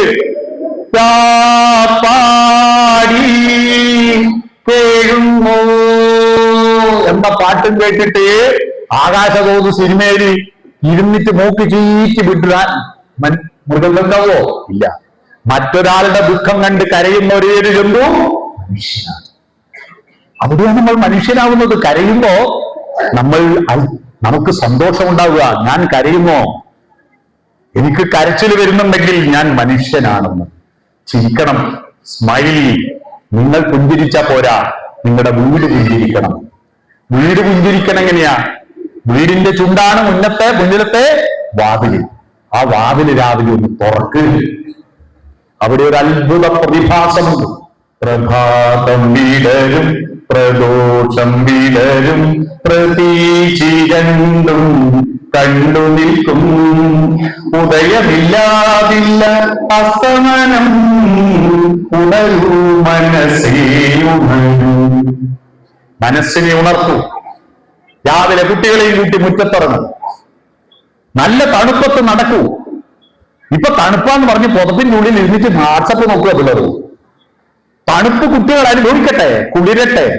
പണ്ടെല്ലാം നമ്മൾ പുതപ്പിന്റെ ഉള്ളിൽ ഇരിക്കല, ചപ്പടിച്ച് കൂട്ടിയിട്ട് തീ കാച്ചിട്ട് ശീലം കായലില്ലേ, മുൻഭാഗം ഇങ്ങനെ ചൂടാവും, അന്നേരം പുറത്ത് തണുക്കൂ, അന്നേരം തിരിഞ്ഞ് പുറത്തിരിക്കൂ, അന്നേരം ഇതേ ഭാഗം ചൂടാകൂ. ഇന്ന് തണുപ്പ് എന്ന് പറഞ്ഞ് ഭാവിൽ ഓർക്കാണ്ടിരിക്കുക. എന്തിന് തണുപ്പ് വേണം കുട്ടികൾക്ക്? ചൂടും തണുപ്പും കുട്ടികൾ അനുഭവിക്കണം. തണുപ്പ് വരുമ്പോ എന്തൊരു തണുപ്പ്, മഴ പെയ്യില്ല എന്തൊരു മഴ, വെയിലടിക്കും എന്തൊരു വെയില്, പിന്നെ എന്തെന്നാ വേണ്ടതിരിക്കും. തണുപ്പും പറ്റൂല, മഴയും പറ്റൂല, വെയിലും പറ്റൂല. പണ്ടത്തെ ആള് പറയും മഴ പെയ്യുമ്പോ നല്ല മഴ, നല്ല വെയില്, നല്ല തണുപ്പ്. നെഗറ്റീവ് അല്ല, പോസിറ്റീവാ. ഇതൊക്കെ വേണം. ജീവിതത്തിലെല്ലാം അനുഭവിക്കണം കുട്ടികൾ. ആ കുട്ടികളെയും കൂട്ടി മുറ്റത്തിറങ്ങും. മുറ്റത്ത് വിരിഞ്ഞ പൂക്കളെ കാണിച്ചു കൊടുക്കൂ. അതിന്റെ കൂടി ഒരു സെൽഫി എടുക്കൂ. അവിടുത്തെ പൂമ്പാറ്റകളുടെ നിറങ്ങളെ പറ്റി ഒരു ചർച്ച നടത്തൂ. അവിടുത്തെ കിളികളുടെ ചൂളം വിളിക്ക് കാതോർക്കൂ. അവിടെ തുമ്പികൾ പറക്കുന്നത് നോക്കൂ. അങ്ങനെ നടന്ന് ഒരു കാമണിക്കൂർ നേരം മുറ്റത്തും വരാന്തയിലും ചെലവഴിച്ചിട്ട് മതി ഇസ്രായേലിലെ പട്ടാളക്കാരുടെ പണിയെടുക്കൽ. ഇസ്രായേലില് പട്ടാളക്കാര് വെടി നിർത്തിയിട്ട് നിർത്താൻ പറ്റുന്നില്ല. അവർ രാവിലെ ഓർക്കലിഞ്ഞ ഓട്ടോമാറ്റിക്കായി 3 മിസൈലിന് തീ കൊടുക്കും. എന്നിട്ടേ പല്ലുവരെ തേക്കും. നമ്മൾ വീട്ടിൽ നിന്ന് രാവിലെ എണീറ്റ നേരെ പോയിട്ട് ടിക്ക് ടിക്ക് ടിക്ക് 3 തീ കൊടുക്കല, അടുപ്പ് കത്തിക്കല. അത് പിന്നെയാക്കാം. നമ്മുടെ ശരീരത്തെ അല്ല, നമ്മുടെ കുട്ടികളുടെ മനസ്സിനെ പ്രഭാതത്തിൽ വളർത്തൂ. നിങ്ങളും പുഞ്ചിരിക്കൂ, വീടും പുഞ്ചിരിക്കൂ. സ്മൈൽ. പിടിയോ? രണ്ടാമത്തത് ഓപ്പൺ ദി ഹെഡ്, ഹൃദയം തുറക്കും. മൊബൈൽ ഫോണും ടിവിയും പൂട്ടി വീട്ടിലെല്ലാവരും വട്ടത്തിലിരിക്കും. അപ്പൂപ്പനും അമ്മമ്മയും വിളിക്കൂ. അവർക്ക് കിടന്നിറക്കാൻ എഴുന്നേക്കാൻ പറ്റുന്നില്ലെങ്കിൽ അവരിയ്ക്കുന്നിടത്ത് പോയിരിക്കും. എന്നിട്ട് നല്ല കാര്യങ്ങൾ ചർച്ച ചെയ്യും. സുഗതകുമാരിയുടെ വരി കേട്ടിട്ടുണ്ടോ? പരുക്കനാണീ ലോകം പക്ഷേ ആരാമങ്ങളുമുണ്ടിവിടെ. ഇവിടെ പൂന്തോട്ടങ്ങളുമുണ്ട്, എല്ലാം മോശമൊന്നുമല്ല, നന്മയുണ്ട്. ആ നന്മയെ കാട്ടിക്കൊടുക്കൂ, നന്മയെ കാട്ടിക്കൊടുക്കൂ. ഒരു മനുഷ്യൻ അയാളുടെ ശവസംസ്കാര ചടങ്ങിൽ ആ ശവത്തിന്റെ മേലെ കടലാസിൽ ഒരു വാക്ക് എഴുതിയിട്ട് അതിന്റെ മേലെ പേനയും വെച്ചിട്ട് എന്റെ ശിരയ്ക്ക് തീ കൊടുക്കാവൂ എന്ന് പറഞ്ഞു. അങ്ങനെ ആ മക്കള് അവൻ ധ്യാനിച്ചുകൊണ്ട് അത് എഴുതി, അല്ലെ? ധ്യാനിച്ചുകൊണ്ട് എഴുതി, വിനീതമായിട്ട് എഴുതി. ഒരുത്തൻ വിനീതമായിട്ട് എഴുതി, ലോകത്തിന് നന്മ വളരട്ടെ എന്ന്. ഒരുത്തൻ ധ്യാനിച്ചുകൊണ്ട് എഴുതി, ലോകത്ത് നന്മ വളരട്ടെ. ആ എഴുതിയ 2 മക്കൾ, ഒരുത്തന്റെ പേര് വിനീത്, മറ്റൊരുത്തന്റെ പേര് ധ്യാൻ എന്നാണ്. വിനീതും ശ്രീനിവാസനും ധ്യാനും കൂടിയിട്ട് അത് എഴുതിയിട്ട് ശ്രീനിവാസന്റെ ചിതയ്ക്ക് മേലെ വെച്ചിട്ടാണ് ചിതയ്ക്ക് തീ കൊളുത്തിയത്. എത്ര മനോഹരമായ ഒരു യാത്രയായിട്ട്, അല്ലെ? ഈ ലോകത്ത് നന്മ വളരട്ടെ, അതിനുവേണ്ടി ഹൃദയം തുറക്കൂ. ഓപ്പൺ ദി ഹേർട്ട്, അല്ലെങ്കിൽ ബൈപ്പാസിലൂടെ തുറക്കേണ്ടി വരും. യെസ്. മൂന്നാമത്തത് വിനയം കാണിക്കൂ. വിനയം കാണിക്കാൻ ഫോർവേഡ് ചെയ്യും, മുന്നോട്ട് കുനിയൂ. എനിക്ക് വീടുണ്ട്, എനിക്ക് ഇന്നോവ കാറുണ്ട്, എന്റെ വീട്ടിൽ പട്ടിയുണ്ട്, എനിക്ക് ബാങ്ക് ബാലൻസ് ഉണ്ട്, അതുകൊണ്ട് ഞാനാണ് ഭയങ്കരൻ എന്ന അഹന്ത കൊണ്ട് അലക്സാണ്ടർ ചക്രവർത്തി ഈ ഭൂമണ്ഡലത്തിൽ ഏറ്റവും കൂടുതൽ പ്രദേശങ്ങൾ കീഴടക്കിയ ചക്രവർത്തിയാണ്. അദ്ദേഹം യുദ്ധത്തിൽ മരിക്കുമെന്ന് ഉറപ്പായപ്പോൾ തന്റെ സഹചാരികളോട് പറഞ്ഞു, എന്നെ തിരിച്ചു നാട്ടിലേക്ക് കൊണ്ടുപോകുന്ന ശവപ്പെട്ടിയുടെ 2 അരികിൽ 2 ദ്വാരങ്ങൾ വെക്കണം. എന്നിട്ട് എന്റെ 2 കൈകൾ അതിലേക്ക് പുറത്ത് കാണണം. എന്റെ ശവപ്പെട്ടി കൊണ്ടുപോകുമ്പോ ഈ നാട്ടിലുള്ള മനുഷ്യരെല്ലാം കാണട്ടെ. ലോകം കീഴടക്കിയ അലക്സാണ്ടർ ചക്രവർത്തിയും വെറും കൈയോടെയാണ് തിരിച്ചു പോകുന്നതെന്ന്. ഒന്നും കൊണ്ടുപോവില്ല. നിങ്ങൾ എന്തെടുത്തോ അതൊന്നും കൊണ്ടുപോവില്ല. നിങ്ങൾ എന്ത് കൊടുത്തോ അതെല്ലാം കൊണ്ടുപോകും. ഒരു മനുഷ്യന്റെ ശവസംസ്കാര ചടങ്ങിൽ, 75 വയസ്സിൽ മരിച്ച ഒരു മനുഷ്യന്റെ ശവസംസ്കാര ചടങ്ങിൽ ആരെങ്കിലും അദ്ദേഹം 75 വയസ്സിനിടയിൽ 250 ചാക്ക് അരി ഭക്ഷിച്ചിട്ടാ മരിച്ചതെന്ന് ആരെങ്കിലും പ്രസംഗിക്കാറുണ്ടോ? 75 വയസ്സിനിടയിൽ മലയാളി തിന്നുന്ന ചോറിന്റെ അരിയുടെ കണക്കാ 250 ചാക്ക്, 125 കിൻഡൽ അരി തിന്നു. 125 കിൻഡൽ തിന്ന കുറച്ചാളുകൾ ഇരിക്കുന്നുണ്ട്. ഈ തിന്ന കാര്യം പറയാറില്ല. എന്നാൽ കോവിഡ് വന്നപ്പോ ആ വീടുകൾക്ക് ഭക്ഷണം ഉണ്ടാക്കി കൊടുക്കുന്ന കമ്മ്യൂണിറ്റി കിച്ചണിൽ 5 ചാക്കരി അന്ന് ആദ്യം തന്നെ കൊടുത്തത് ഈ മനുഷ്യനാണെങ്കിൽ അത് പറയും. അതാണ് നമ്മുടെ സമ്പത്ത്. എടുത്തതല്ല സമ്പത്ത്, കൊടുത്തതാണ് സമ്പത്ത്. അതുകൊണ്ട് അന്വയിക്കൂ, മനസ്സും സമ്പത്തും അന്വയിക്കൂ. അതാണ് അത്തരത്തിൽ ഓപ്പൺ ദി ഹേർട്ട്, മുന്നോട്ട് കുനിയ ഫോർവേഡിലെ വിനയം കാണിക്കൂ. ശരീരത്തിലെ സന്ധികളിൽ ഈ കൈ നോക്കൂ. 1, 2, 3, 4, 5, 6 സന്ധികൾ ഒരു കയ്യിലുണ്ട്. അങ്ങനെ എത്ര സന്ധികൾ? എല്ലാ സന്ധികളും ഒന്നൊഴിച്ച് ബാക്കിയെല്ലാം മുന്നോട്ട് നടക്കുന്നതാണ്. ഒന്ന് മാത്രമേ പിറകോട്ട് മടങ്ങുന്നുള്ളൂ, കാലിന്റെ മുട്ട്. അത് പിറകോട്ടോടാനല്ല, മുന്നോട്ടോടാൻ വേണ്ടിയിട്ടാണ് പിറകോട്ട് മടക്കി വെച്ചത്. എന്നിട്ടും നമ്മൾ പിറകോട്ട് അമ്പട ഞാനേ എന്തിന് ചത്തുപോകുമല്ലോ. 25 കൊല്ലേ മനുഷ്യനാവാൻ പറ്റൂ കേട്ടോ. 90 വയസ്സ് വരെ ജീവിക്കുന്ന ഒരാൾക്ക് 25 കൊല്ലേ മനുഷ്യനാവാൻ പറ്റൂ. അറിയാവോ? 90 വയസ്സ് വരെ അത്ര പോരെ? 90 പോരെ? അധികം ആർത്തി വേണ്ട, 90 വേണ്ട ആൾ കൂട്ടി കേട്ടോ. 90 തീരെ കുറഞ്ഞുകൊണ്ടാന്ന് വിചാരിച്ചിട്ടാ 90 കൂട്ടിയത്. ഈ 90 വയസ്സിൽ 30 കൊല്ലം നമ്മൾ ഉറങ്ങിപ്പോകും. ഇല്ലേ? ഉറങ്ങുമ്പോൾ നമ്മൾ അറിയാം ഈ ഭൂമിയിൽ നമ്മളുണ്ടെന്ന്. നമ്മൾ ഉറങ്ങുമ്പോൾ നമ്മൾ അറിയുന്നുണ്ടോ ഉറങ്ങുന്നുണ്ടെന്ന്? അടുത്ത് കിടക്കുന്ന ആളറിയും ചിലപ്പോ കൂർക്കമ്പലി കേട്ടിട്ട്. ഉറക്കം പറഞ്ഞൊരു മരണമല്ലേ? ഗ്യാരണ്ടിയുള്ള മരണം, നാളെ ഉണരും എന്നുള്ള ഗ്യാരണ്ടിയുള്ള മരണമാണ് ഉറക്കം. ഗ്യാരണ്ടി ഇല്ലാത്ത മരണമാണ് ഉറക്കം. ഉണരുന്ന ഒരു ഗ്യാരണ്ടി ഇല്ലാത്തൊരു ഉറക്കമാണ് മരണം. അപ്പോ നിങ്ങൾ ദിവസം 8 മണിക്കൂർ ഉറങ്ങില്ലേ? അപ്പൊ 24ന്റെ 3/1 8. അപ്പൊ 90 കൊല്ലം ജീവിക്കുമ്പോ 90ന്റെ 3/1 30 തന്നെ. 30 കൊല്ലം ഉറക്ക ഇൻസ്റ്റാൾമെന്റ് ആയിട്ട് ഉറങ്ങുന്നതുകൊണ്ടാ തിരിയാത്ത. നമ്മുടെ പഞ്ചേന്ദ്രിയങ്ങളിൽ കണ്ണ്, മൂക്ക്, നാക്ക്, കാത് ഇതിനെ മാത്രം പരിഗണിച്ചാൽ പോരാ. ഒരു ഇന്ദ്രിയം കൂടിയുണ്ട്, അത് നമ്മുടെ മനസ്സിന്റെ മതിലാണ്. തൊക്ക്, അവിടെ സ്പർശിക്കൂ, ഷെയ്ക്ക് ഹാൻഡ് കൊടുക്കൂ, കവിളിൽ തട്ടൂ, ചുമലിൽ തട്ടൂ, കെട്ടിപ്പിടിക്കൂ, മുത്തം കൊടുക്കൂ, വാരിപ്പുണരൂ, മൂർധാവിൽ മുകരൂ. അവിടെയാണ് വികാരങ്ങളുടെ സ്നേഹഗ്രന്ഥികൾ ഉള്ളത്. നമുക്ക് വല്ലാത്ത സന്തോഷവും അനുഭൂതിയും നിർവൃതിയും ഉണ്ടാവുമ്പോ രോമം എന്നെല്ലാം ഞാനിങ്ങ് പോന്നാ നമുക്ക് 90 ഡിഗ്രിയിൽ നിൽക്കുന്നാണ്ടില്ലേ? അതിന്റെ പേരെന്താ? രോമാഞ്ചം അല്ലേ? ഇനി രോമം ഇല്ലാത്താക്ക് രോമാഞ്ചം ഉണ്ടാവും. അപ്പോ അവിടെ ഒന്ന് തൊടു. പ്രത്യേകിച്ച് പ്രായമായ മനുഷ്യരുടെ കാലൊന്ന് തടവി കൊടുക്കാൻ, പുറത്തൊന്ന് ചൊരിഞ്ഞു കൊടുക്കാൻ, നമ്മുടെ മക്കളെ ഒന്ന് കെട്ടിപ്പിടിക്കാൻ. ഭാര്യയും ഭർത്താവും ഇരുട്ടത്ത് സ്പർശിച്ചാ പോരാ, മക്കളുടെ മുന്നിൽ അടുത്തിരിക്കണം, ഒന്ന് ചുമലിൽ കൈവെക്കണം, ഒന്ന് കൈകൾ ചേർത്ത് പിടിക്കണം, പ്രേമിക്കണം. പ്രേമം എന്ന് പറഞ്ഞാൽ ഒരൊറ്റ മതമുണ്ടുലകിന്നുയിരാം പ്രേമമതൊന്നല്ലോ. പ്രേമം എന്ന് പറഞ്ഞാൽ നമ്മുടെ കുട്ടികൾ തെറ്റിദ്ധരിച്ചു, ശരീരവും ഇണചേരുന്ന സെക്സിനാണ് പ്രേമമെന്ന് തെറ്റിദ്ധരിച്ചു പോയി. ആത്മാക്കൾ ഒത്തുചേരുന്നതാണ്, പരസ്പരം അനുഭൂതി നുകരാണ് പ്രേമം. കല്യാണം കഴിക്കുന്നത് മക്കളെ സൃഷ്ടിക്കാൻ മാത്രമല്ല, പ്രേമിക്കാനാണ്. എന്നാൽ നമ്മൾ ബുദ്ധികൾ തെറ്റിദ്ധരിച്ചു, കല്യാണം വരെ പ്രേമിക്കാം, കല്യാണം കഴിഞ്ഞാലോ പിന്നെ അഡ്ജസ്റ്റ്മെന്റ്. പ്രേമമില്ല. കല്യാണം കഴിഞ്ഞിട്ട് എത്ര കാലമായി? കല്യാണത്തിന് മുമ്പ് രാവിലെ ഉച്ചക്കും രാത്രിയും ഐ ലവ് യു നയിക്കാറില്ലേ? കല്യാണം കഴിഞ്ഞിട്ട് എത്ര പ്രാവശ്യം ഐ ലവ് യു എന്ന് പറഞ്ഞു?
അപ്പൊ smile, open head, forward lean, touch, eye contact, നോഡിൽ. പുഞ്ചിരിക്കുക, ഹൃദയം തുറക്കുക, മുന്നോട്ട് വിരിയുക, തൊടുക, കണ്ണിൽ നോക്കുക, തല കുലിക്കുക. Soft your communication. 2 പോയിന്റ് ആയിട്ടുള്ളൂ. ഒന്ന് ചിന്ത, 2 ആശയവിനിമയം, മൂന്നാമത്തത് അധ്വാനം. പണിയെടുക്കണം. ഏത് പണിയും എടുക്കാൻ അഭിമാനത്തോടുകൂടി സമ്മതിക്കുന്ന ഒരു മനസ്സ് നമുക്ക് വേണം. അല്ലാതെ വേർത്തൊഴുക്കാതെ അന്നമൊന്നുന്നവൻ അവൻ മഹാഭാവിയാണ്. പണിയെടുത്ത് ജീവിക്കാൻ പഠിപ്പിക്കും കുട്ടികളെ. www.com MD എന്നടിച്ച മസാല ദോശ കിട്ടൂല എന്ന് കുട്ടികളോട് പറയണം. ആ മസാല ദോശ ഉണ്ടാവുന്നത് ഇവിടെ ആദരിക്കുന്ന നമ്മുടെ പ്രിയപ്പെട്ട ചന്ദ്രൻ മീത്തലെ പറമ്പത്തിനെ പോലുള്ള എത്രയോ കർഷക തൊഴിലാളികൾ മണ്ണ് കുമ്പിട്ട് പണിയെടുത്തിട്ടാണ് അരിയും ഗോതമ്പും പച്ചക്കറിയും ഉണ്ടാക്കുന്നത്. അധ്വാനത്തിന് വില കൊടുക്കണം, അതിന് മൂല്യം കൊടുക്കണം. അതുകൊണ്ടാണ് അധ്വാനിക്കാൻ പഠിക്കുക. ഉണ്ടാക്കി ഉണ്ണുന്നവനാ മനുഷ്യൻ. 4മത്തത് പങ്കുവെക്കുക. എടുക്കലല്ല, കൊടുക്കലാണ് പ്രധാനം. പങ്കുവെക്കുക. 5മത്തത് സൂക്ഷിച്ചു വെക്കുക. ധൂർത്തടിക്കരുത്. എനിക്കാവശ്യമുള്ളതെല്ലാം ചെലവഴിക്കാം, വിശുക്കണ്ട. പക്ഷേ എനിക്കാവശ്യമില്ലാത്തത് ധൂർത്തടിക്കരുത്. കുട്ടികളോട് പറഞ്ഞു കൊടുക്കുക. ക്രിസ്മസ് കേക്ക് മുറിക്കും, ന്യൂ ഇയർ കേക്ക് മുറിക്കും, ബർത്ത്ഡേ കേക്ക് മുറിക്കും. ആ കേക്ക് മുറിച്ചിട്ട് തിന്നാനല്ല മുറിക്കുന്നു, കുറെ മുഖത്ത് പൂശാൻ, കുറെ വലിച്ചെറിയാൻ. ഒരു കഷ്ണം കേക്ക് കിട്ടാതെ സോമാലിയയിലും എത്യോപ്യയിലും ലക്ഷക്കണക്കിന് കുട്ടികൾ അലന്നു മരിക്കുന്നുണ്ടെന്ന് നിങ്ങൾ അറിയണം. അവർക്ക് കൂടി അവകാശപ്പെട്ടതാണ് ഈ പ്രകൃതിയിൽ നിന്ന് കിട്ടിയ സാധനം. ആ സാധനമാണ് നീ ധൂർത്തടിക്കുന്നത്. അതുകൊണ്ട് പങ്കുവെക്കുക, സൂക്ഷിച്ചു വെക്കുക, ധൂർത്തടിക്കരുത്. അത്തരത്തിൽ 5 ഘടകങ്ങൾ ചേരുന്നതാണ് നാട്. നാടെന്ന പദമുണ്ടായത് നടുന്നത് നാട്. തനിയെ മുളച്ചത് കാട്, നട്ടുമുളപ്പിച്ചത് നാട്. എന്താ നട്ടുമുളപ്പിക്കേണ്ടത്? ഭൂമിയിൽ ഉഭയങ്ങളും മനസ്സിൽ ചിന്തകളും